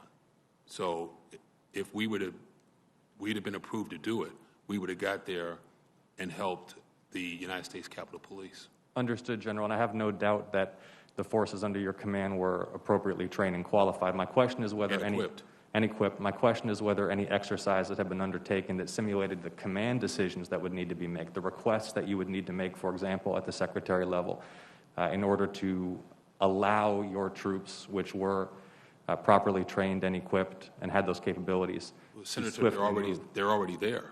That's a process that's well rehearsed, well practiced. We do it most of all with the Metropolitan Police Department. They're our primary customer. But if you recall, when the monuments were attacked in the summer, the Department of Interior, on behalf of the United States Park Police, exercised that same request. The Secretary of Defense authorized the District of Columbia National Guard to respond to monuments in the city and help the Park Police protect those monuments. Thank you, General. It's the same process. Thank you for your testimony. Thank you. Thank you, Madam Chair. Thank you, Senator. Senator Paul, you're recognized for your questions. I think there's a danger in analyzing this of spending too much time on January 6th and not enough time on the days and weeks and months leading up to this. I think on that day it would probably be superhuman to have gotten the National Guard there in 20 minutes or 30 minutes. You might have, but I think the Capitol would have been breached and we would have been coming in after the fact no matter how good you were. I think really there's a judgment question about whether or not we should have had more people there. In retrospect, we all agree there should have been more people there. But really, this is the judgment that should call into question predating that. Should we have had more Capitol Hill police there? My understanding is over 1,000 Capitol Hill police that were either off duty or not here, that could have, and probably in retrospect, better judgment would have had them in there, and we would have had riot lines, and we might have prevented this from happening. So I think we can talk all we want about January 6th, but really it's the decision-making leading up to that. Someone made a bad judgment call, and we need to be better prepared. If we want to fix this in the future, it isn't about calling the National Guard out quicker. It's about having 1,000 people standing there before the riot happens so the riot doesn't happen. So that's where the real mistake is, and I think we can get too bogged down on the details of January 6th and forget about what could have actually fixed this. Ms. Sanborn, in the investigation afterwards, did the FBI or any intelligence gathering entity of government subpoena, request, or issue a warrant for non-individualized phone and credit card records for anyone on Capitol Hill on January 6th? I don't have the specific answer to a specific subpoena, but I do know that we've issued lots of subpoenas and lots of search warrants as a result of each of those individuals. Yeah, my question's not towards individuals. Like if you see John Smith on a video, I'm fine with looking at his records. My question is, did you have a generalized collection of data about people who were on the Hill on January 6th? Not that I'm aware of. I do know that we have used data, and this is reflected in some of the charging documents that had geolocation data. I don't know the background for what the underlying predicate was for that search warrant, but I do know that we obtained geolocation data. I just don't have the predication. Do you understand the potential problem here if you gather everybody's data and then start searching through it and looking for people who might have done something wrong, as opposed to the traditional law enforcement where we think John Smith is on a video breaking into the Capitol. Now we want to look at his records and see if he was there to help prove he was there. I think that's a reasonable request. But we have had articles written about the Bank of America sharing all of people's credit card information. What I need to know is, did you request it? Did you subpoena it? Did the Bank of America just decide they don't care about the privacy of their customers and just upload everybody's data? These are important questions. The Fourth Amendment's out there to protect against generalized searches. And I think you know the importance. Most people in law enforcement know the importance of you individualize. We're all fine with that. But there are even reports that elected members of Congress's phone calls, records, as well as credit card records are in some of this data. Have you heard of that or seen any of that? I don't have any specifics on that, sir. I'm happy to follow up. All right. So if we want to get the answer, we just need to direct it to the director of the FBI. I mean, you can direct it. I'm happy to follow up and answer the question for you. Right, but you have not personally seen any of that or seen any cross-referencing of records between a general category to try to find individuals as opposed to have an individual and then looking at data? No, again, sir, I don't know what went into the background for the application for the search warrant, so I would like to follow up and get you that detail. And I do know that we did receive information from private partners. I'd also like to follow up on that specific detail about Bank of America for you as well. But you don't know the answer? I do not. Okay. Well, I think it's very important. Everybody wants to get to the bottom of this, but it's also very important that we not have some huge dragnet and that everybody that went shopping on January 6th in D.C. is now a suspect and going to be charged with some kind of conspiracy that could be 20 years in prison. So as we do the investigation, it's important that those who committed violence are treated accordingly and given significant penalties. But I think it's also important that those of us who have been for criminal justice reform, for poor, underrepresented people in our cities, also want the same kind of justice here, that we're not charging people with crimes that are 20 years for doing something that was admittedly wrong and they should be punished for. But there's a difference between assaulting a policeman and causing bodily harm, which I think requires jail time, and being present at the Capitol. And I worry that if we're going to look at everybody's phone shopping records and 20,000 people were here, I hope that's not what's going on, is that we're looking for anybody in D.C. and we're going to just develop a case out of nothing without having seen them actually commit some sort of crime. Yes, sir, totally understand. I would like to follow up on both of those. Again, I'm not clear on what went into the application for the phone data. I do know we have phone data. I am aware of the Bank of America situation and would like to follow up in detail with you on that. Right. And my suspicion is it was gotten in a generalized way because we have very little concern for individual privacy anymore, and the warrant requirements and some of the court precedents allow the FBI to gather this. It's just something I object to, but gathering things in a large way, not specific to an individual, not specific to probable cause, and not specific to someone alleged to have found a crime, but more a dragnet of, hey, let's just look at all the phone data on Capitol Hill. And I want you to know that there are at least some of us in this country who don't like that.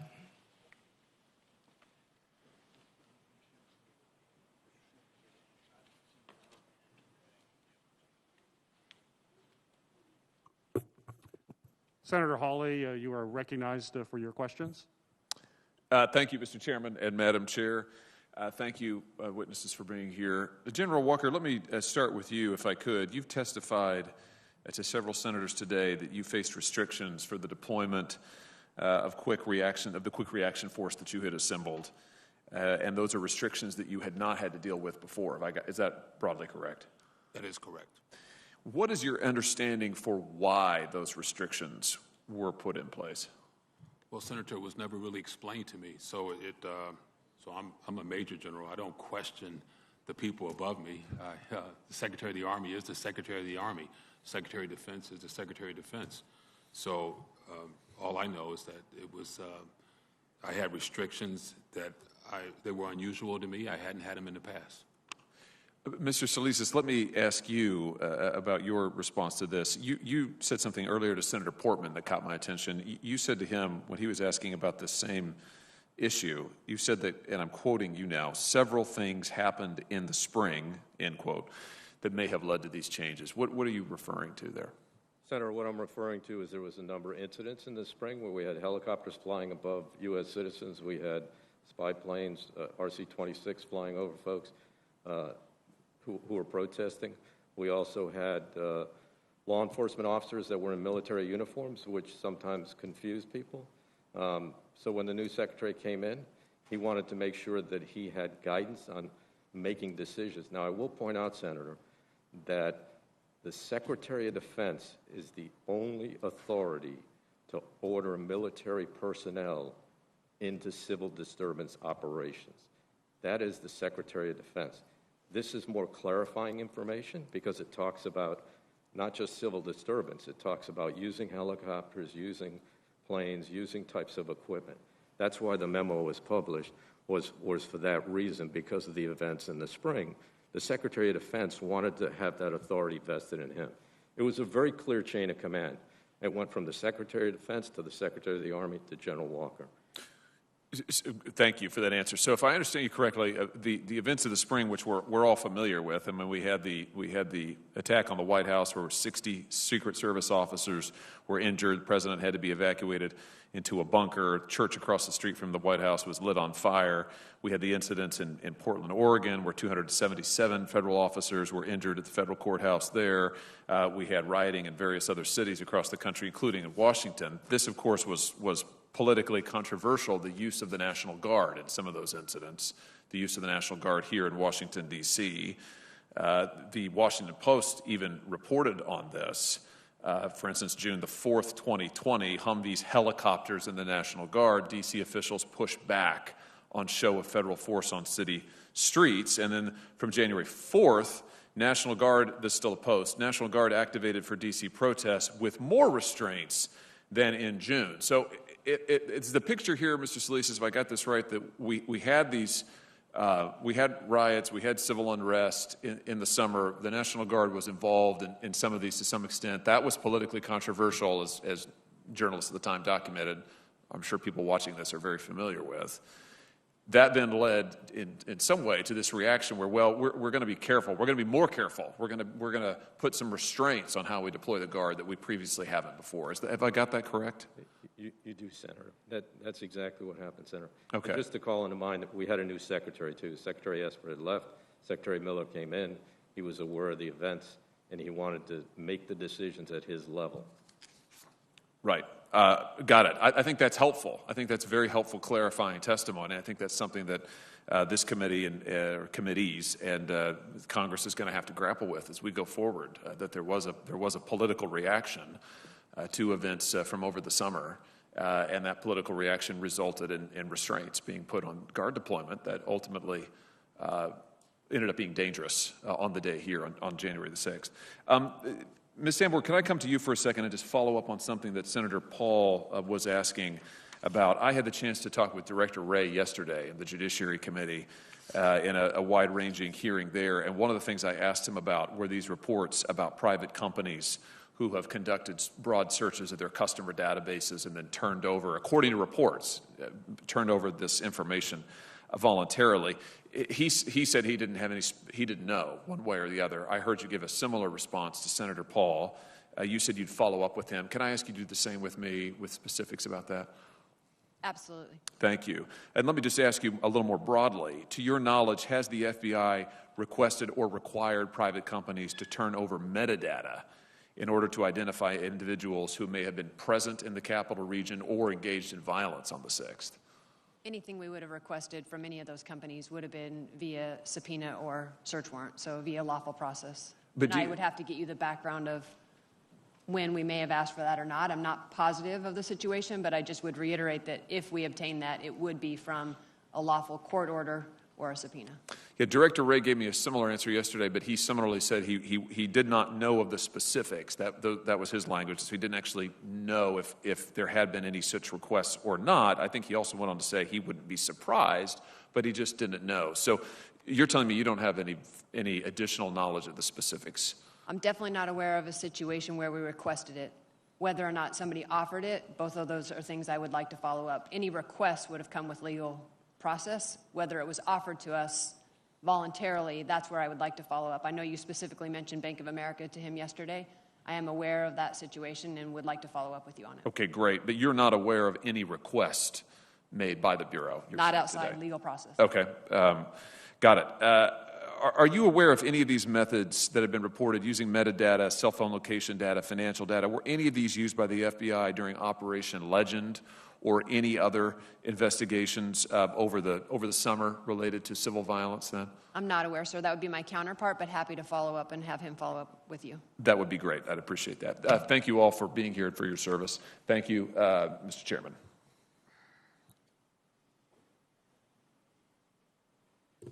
Senator Cruz from the Rules Committee. Thank you, Madam Chair. Thank you to each of the witnesses for being here. Thank you for your service helping keep this country safe. As we look back on the terror attack that played out in the Capitol on January 6th, it is apparent that far more should have been done to keep the Capitol safe and to stop the attack beforehand. There were multiple factors that led to that not being done and to there not being a sufficient law enforcement presence to prevent violent criminals from carrying out that terror attack. On January 5th, the day before the attack, D.C. Mayor Muriel Bowser sent out a tweet. That tweet read, "To be clear, the District of Columbia is not requesting other federal law enforcement personnel and discourages any additional deployment without immediate notification to and consultation with MPD if such plans are underway." And the tweet that she sent attached a letter that she sent to the Department of Justice and the Department of Defense. That letter, in turn, read as follows. As the law enforcement agency charged with protecting residents and visitors throughout the District of Columbia, the Metropolitan Police Department is prepared for this week's First Amendment activities. MPD has coordinated with its federal partners, namely the U.S. Park Police, U.S. Capitol Police, and U.S. Secret Service, all of whom regularly have uniformed personnel protecting federal assets in the District of Columbia. This week, MPD has additional logistical support of unarmed members of the D.C. National Guard who will work at the direction of and in coordination with MPD. The District of Columbia government has not requested personnel from any other federal law enforcement agencies. To avoid confusion, we ask that any request for additional assistance be coordinated using the same process and procedures. We are mindful that in 2020, MPD was expected to perform the demanding tasks of policing large crowds while working around unidentifiable personnel deployed in the District of Columbia without proper coordination. Unidentifiable personnel, in many cases armed, cause confusion among residents and visitors and could become a national security threat, in no way for MPD and federal law enforcement to decipher armed groups. To be clear, the District of Columbia is not requesting other federal law enforcement personnel and discourages any additional deployment without immediate notification to and consultation with MPD if such plans are underway. The protections of persons and property is our utmost concern and responsibility. MPD is well trained and prepared to lead the law enforcement coordination and response to allow for the peaceful demonstration of First Amendment rights in the District of Columbia. Signed, Muriel Bowser, Mayor. So in hindsight, that letter seems incredibly ill-advised. Now, hindsight is always 20/20. But to what extent did the District of Columbia's explicitly asking for no additional federal personnel impact the decision-making of your respective agencies? Senator, I'll go first. In my oral statement this morning, I mentioned that letter because It did. It was a communications that they were looking for no more support. On top of that, Senator, we also contacted all the federal law enforcement organizations, Secret Service, Park Police, Marshals, FBI, and Capitol Police over the weekend of the 2nd and 3rd of January, just to make sure that the Department of Defense, if additional support was going to be needed, that we would obviously provide that support. We did that over the weekend. Then we received that letter on the 5th, and based on that, it was clear that there was no additional support needed for our law enforcement partners or the city, the district, rather. Well, let me follow up on that, Mr. Salasas. Mr. Sund, who testified before the Senate last week, said that he had requested the support of the D.C. National Guard on January 6th, but that the Army Secretary denied his request, saying, quote, "I don't like the visual of the National Guard standing a line with the Capitol in the background." Is that accurate? Senator, I'm not aware of the Secretary of the Army talking to Chief Sund about the D.C. National Guard in the Capitol. It's been reported by others that there were other folks that made that contention to the D.C., the Capitol Police, but I'm not aware of the Secretary of the Army doing that. In fact, nobody in the chain of command disapproved the request on the 6th of January from the Capitol Police. Nobody disapproved it. So the various authorizing memoranda from January 4th and January 5th suggest that the National Guard was significantly restricted on the 6th. While Ryan McCarthy, the former Secretary of the Army, approved the D.C. National Guard to support MPD in some ways, he expressly withheld authority to employ the quick reaction force, and he lacked authority to authorize the issuance of weapons and riot gear, among other things. Could you please explain what you understand to be the restrictions placed on the Guard? Senator, again, there's a very strict chain of command for the D.C. National Guard. It runs from the Secretary of Defense to the Secretary of the Army to the D.C. Guard Commanding General Walker.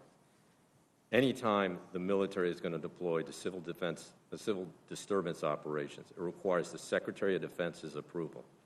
The memos that were published on the 4th of January and respectively on the 5th of January, those were to provide additional guidance to, number one, the memo on the 4th from the Secretary of Defense to the Secretary of the Army. He wanted to make decisions if the National Guard was going to be employed in any kind of operation that required helicopters, bayonets, the things that are on the letter. Subsequently, the Secretary of the Army published the memo on the 5th stating that this is how he expected the D.C. National Guard to be employed at the traffic stops, the metro stations, and if the QRF that was positioned at Andrews Air Force Base was going to be used, he wanted to understand exactly how that was going to be used through a concept of operations. That's what those documents said. And General Walker, could you answer the same question, and in particular, whether you had the authority to employ a quick reaction force prior to the January 6th, and would that have potentially made a difference on January 6th if you had been able to do so? So, Senator Cruz, I would have had that authority prior to January 6th to employ, direct a quick reaction force. So the Secretary of Defense, his letter authorizes me to use the quick reaction force, and it says only as a last resort, where the Secretary of the Army, his direction to me withholds the authority to use the quick reaction force, and he will only authorize that and only after he has a concept of operations sent to him, a CONOP sent to him. So that was restriction that was unusual to me. I had never seen that before. And Madam Chair, I would ask unanimous consent that both the tweet and the letter from D.C. Mayor Muriel Bowser be entered into the record. Without objection, it will be entered in the record.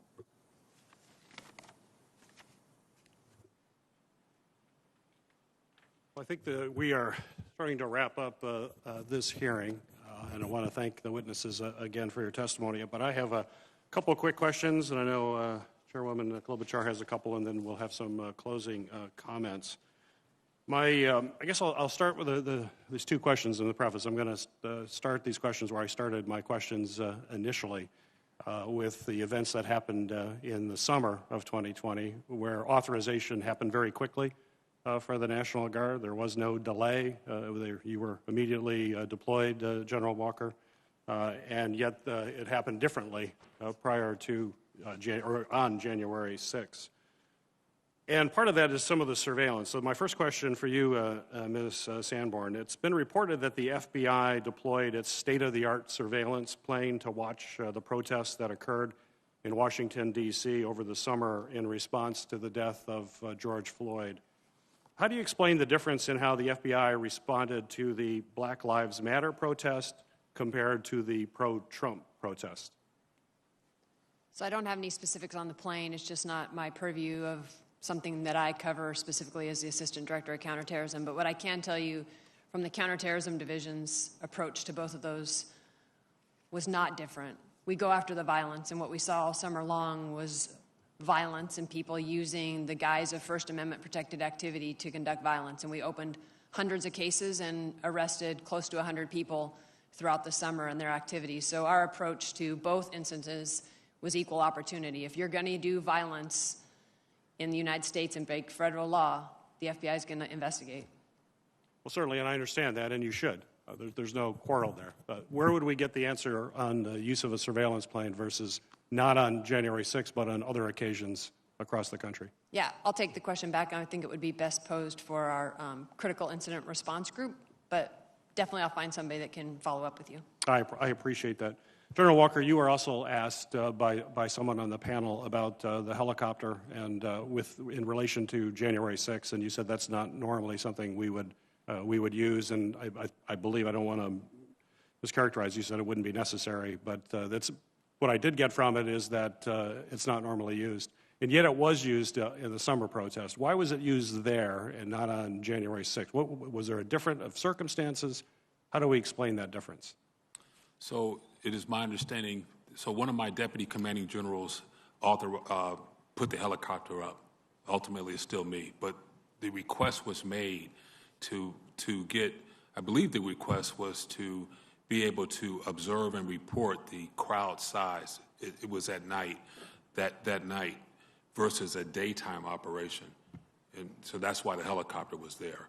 I just want to correct the record regarding the RC-26 that was mentioned. The District of Columbia National Guard never requested an RC-26 fly over the District of Columbia. So the difference between the summer and January 6th was the Secretary of the Army was right next to me for days at a time. When it came time to respond to the White House, the Secretary of the Army was with me. The monuments, the Secretary of the Army was with me. He either came to my headquarters, he rode in the car with me, or I rode in the car with him. I was present when he called the Secretary of Defense and the Attorney General to request approval for a request that the city made. So the city wanted us to conduct additional traffic control points, blocking vehicles. The Secretary gave me a verbal and then contacted the Secretary of Defense and the Attorney General, and it was done. So those are just some of the differences that occurred. And I didn't have the Secretary of the Army with me on January 6th. Well, the Secretary was with you during the summer. Those were large gatherings. All the evidence pointed that this was going to be a very large gathering, and we know that based on social media, that the Capitol and members of Congress was going to be a target. Is there a reason that you know of that the Secretary of Army was unable to be with you on that day? I don't, but the Secretary of the Army is the Secretary of the entire Army, so I don't know what else was going on throughout the Army. We're globally deployed. I do not know why he was not with me on January 6th as he was during the summer. Very good. Ms. Sanborn, finally, I'll wrap up here. Ms. Sanborn, could you please commit that in the future the FBI will provide any threat reporting, even if it's not yet corroborated or fully analyzed, relating to the security of the Capitol to the U.S. Capitol Police, both Sergeant of Arms and congressional and committee leadership. I believe I can do that, sir. Yes. Great. Thank you. Very good. Thank you all. And I know it's been a long day, and you probably want some lunch. I really appreciate your patience today. I wanted to end with some ideas and constructive ideas, which is why we're doing this hearing, and how we can best do that.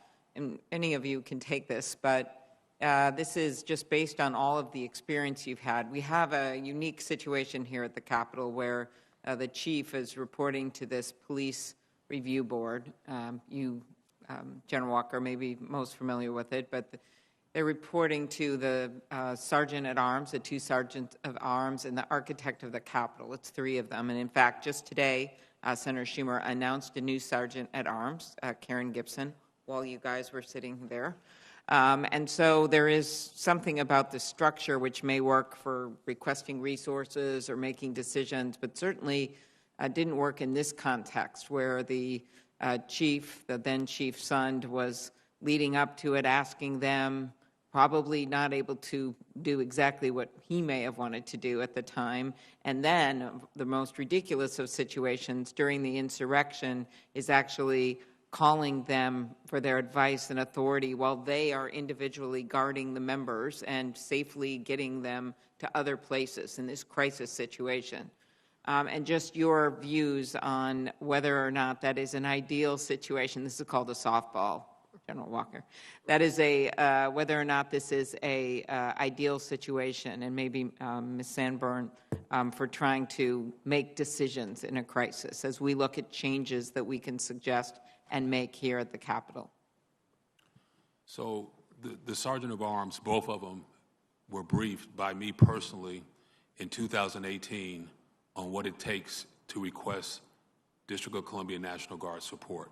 Mm-hmm. I sat down with both Sergeant of Arms, myself and Brigadier General Dean and others in their office and explained the six-step process and left them with a PowerPoint presentation. I also briefed Chief Sund and his predecessor. I had them come to the Armory and explain in detail what it takes if you ever need District of Columbia National Guard support. What I think might be helpful in the future is that is practice, that when you come up with an event, will we need District of Columbia National Guard support? You pick a day and say, and then we exercise it. Mm-hmm. And then have the District of Columbia National Guard actually come out in an exercise. Here's where we would go. Here's how we would support the United States Capitol Police. Mm-hmm. But both sergeants of arms understood what it takes to request District of Columbia National Guard support. Mm-hmm. Mr. Salas, do you want to add anything to that? Thank you, Senator. Yes, I do. I work on a regular basis with the Capitol Police Board. I just met with the new team on Monday, in fact. The challenge, quite candidly, is in contingency operations and contingency events, there really needs to be one person in charge making decisions. Mm-hmm. To have four people that have to either agree or come together and have the same, I just don't think it's a very workable solution.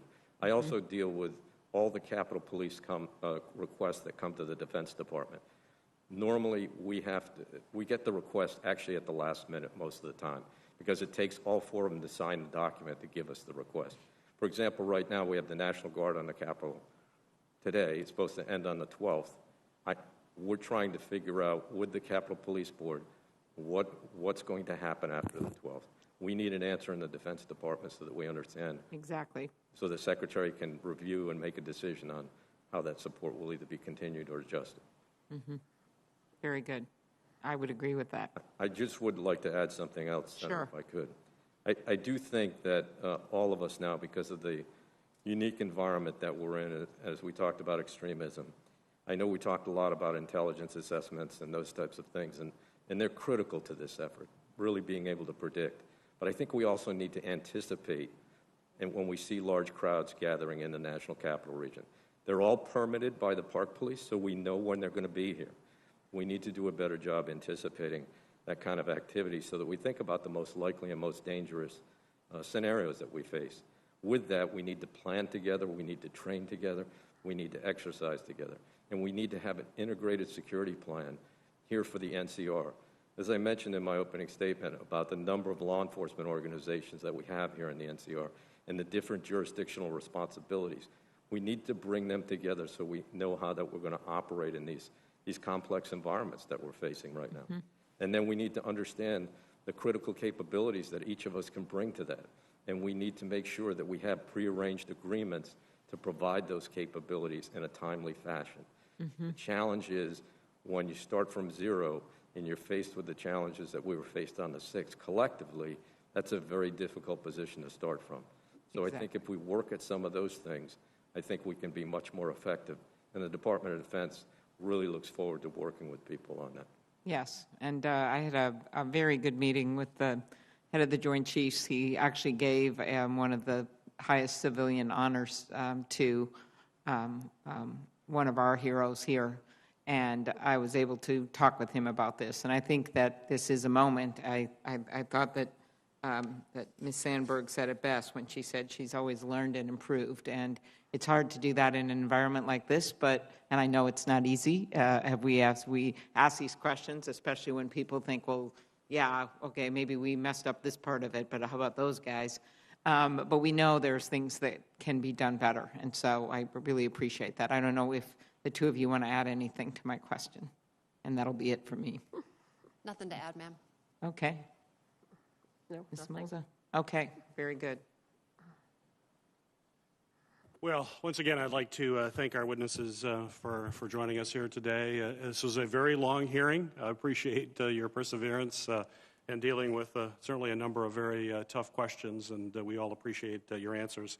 There's no question from what I've been hearing over these last two hearings is that there was serious breakdowns in our intelligence gathering and security planning that resulted in significant violence right here on the Capitol grounds. The 3-hour and 19-minute delay in authorizing the deployment of the National Guard to respond to the Capitol to quell the violence was one that left police, members of Congress, staff, and the public in danger and is, without question, completely unacceptable.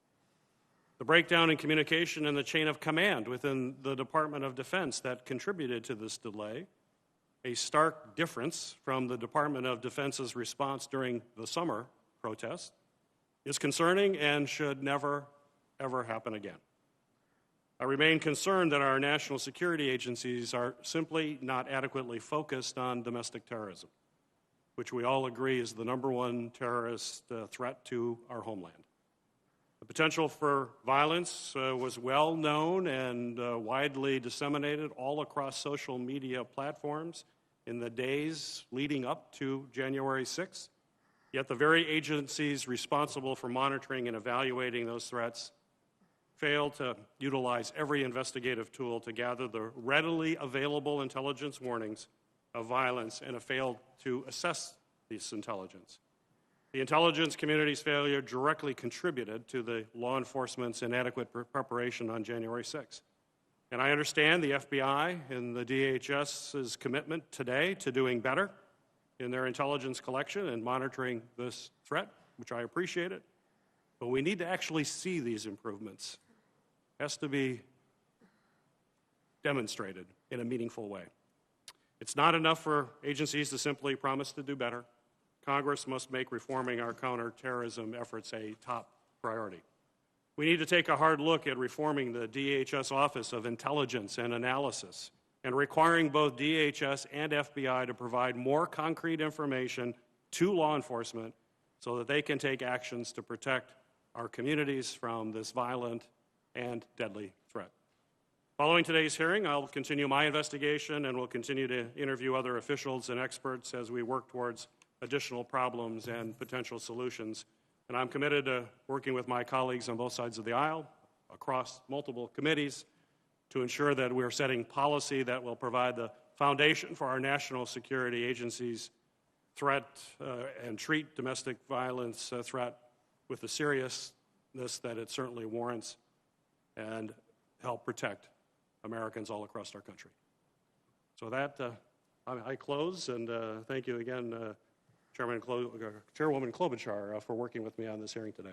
Well, thank you very much, Chairman Peters, and I also thank our ranking members Blunt and Portman. We have done every part of this hearing together and agreed on witnesses and agreed on how we were going to proceed. We felt that was very, very important. This is a political environment enough without politicizing this, and we have tried our best to be constructive. Now we've had 2 hearings, and we all know we've had some consensus on many things. We've had consensus from our witnesses that there is significant evidence that there was an element of this that was planned and coordinated involving white supremacists and violent extremists, people intent on doing damage, not only just to this building, as we were reminded as we stood on the inaugural stage with now President Biden with still spray paint at the bottom of the columns and still surrounded by what had just happened there only 2 weeks before. They were intent not just on destroying the physical building that we work in, but also our democracy that brought us to that moment.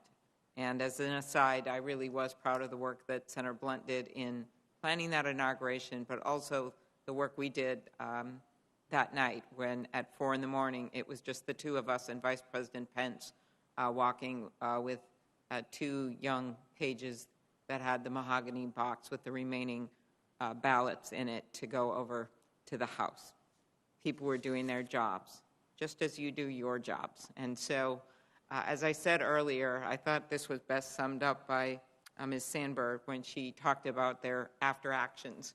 When they look at, as I know I did when I was a prosecutor, sometimes with law enforcement, sometimes about cases, sometimes about why a domestic violence case, domestic violence as in the home, got to the point that it did, and we would look back at decisions that had been made. Now, back then, we could do it in rooms just with ourselves, and that's a lot easier than this, and I'm sure you're doing that in your own agencies.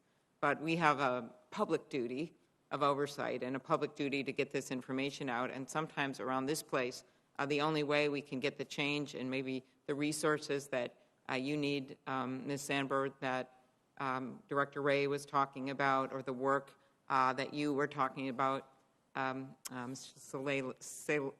man with the hardest name at this hearing, Saylesis, that you were talking about to be able to bring people together that we need to for the planning ahead of time so we don't get to that moment of chaos, not only chaos at the Capitol, but chaos that, of course, General Walker encountered when he was trying to get a decision that day. And so a lot of this is stepping back, planning ahead. I personally think that it's been very difficult during the pandemic for people to meet like they used to meet when they were planning ahead. And thankfully, with the recent announcements we've had, we hope to be through that so people can once again be meeting face-to-face and across jurisdictions. I think that would make a difference. As we look at the changes, which Chairman Peter so well laid out, I think additional ones, again, which I keep harping on, is that the Capitol, the police board, I just think, having been in law enforcement myself, this is just a recipe for disaster to have crisis decisions made by a group of people on the scene or even leading up to it. I also think we know that, as we learned after 9/11, as was pointed out by some of our senators, that you can learn from horrible, horrific events and then do better with sharing intelligence, that maybe old ways that people were getting used to with sending emails or maybe speaking up at a meeting, maybe the right people weren't in that room, or perhaps they're not looking at all the information because they're overloaded, and you have to find a way to triage it so they actually realize something's important. I personally think with everything that went on in the last year, there was some underestimation of the potential violence of these particular groups, which we now know all too well. And I also want to thank everyone involved in law enforcement, not just for keeping us safe that day, but for the work that they are doing all across the country to bring justice to those like Officer Sicknick, who lost his life, and those who were injured in terms of pursuing these cases, some of which are very straightforward because they put it on their own Facebook page, but some of which are a lot harder to figure out what the coordination is and what happened.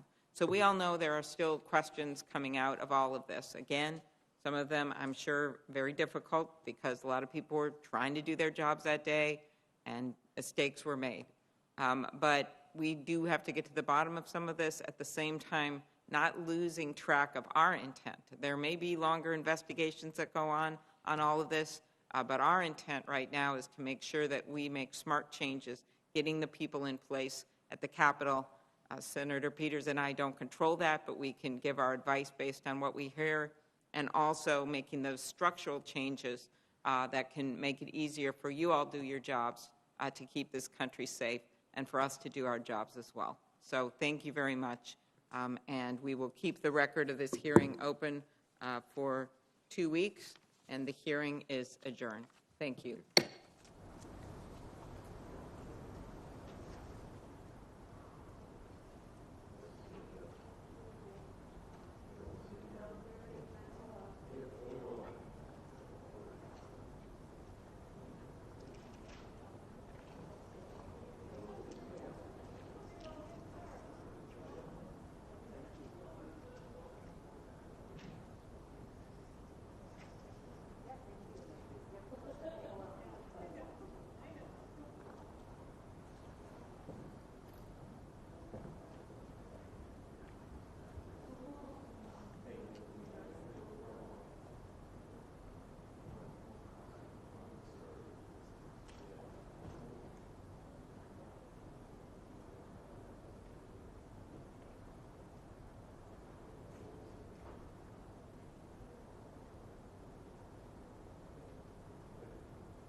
Zach still plays Minecraft.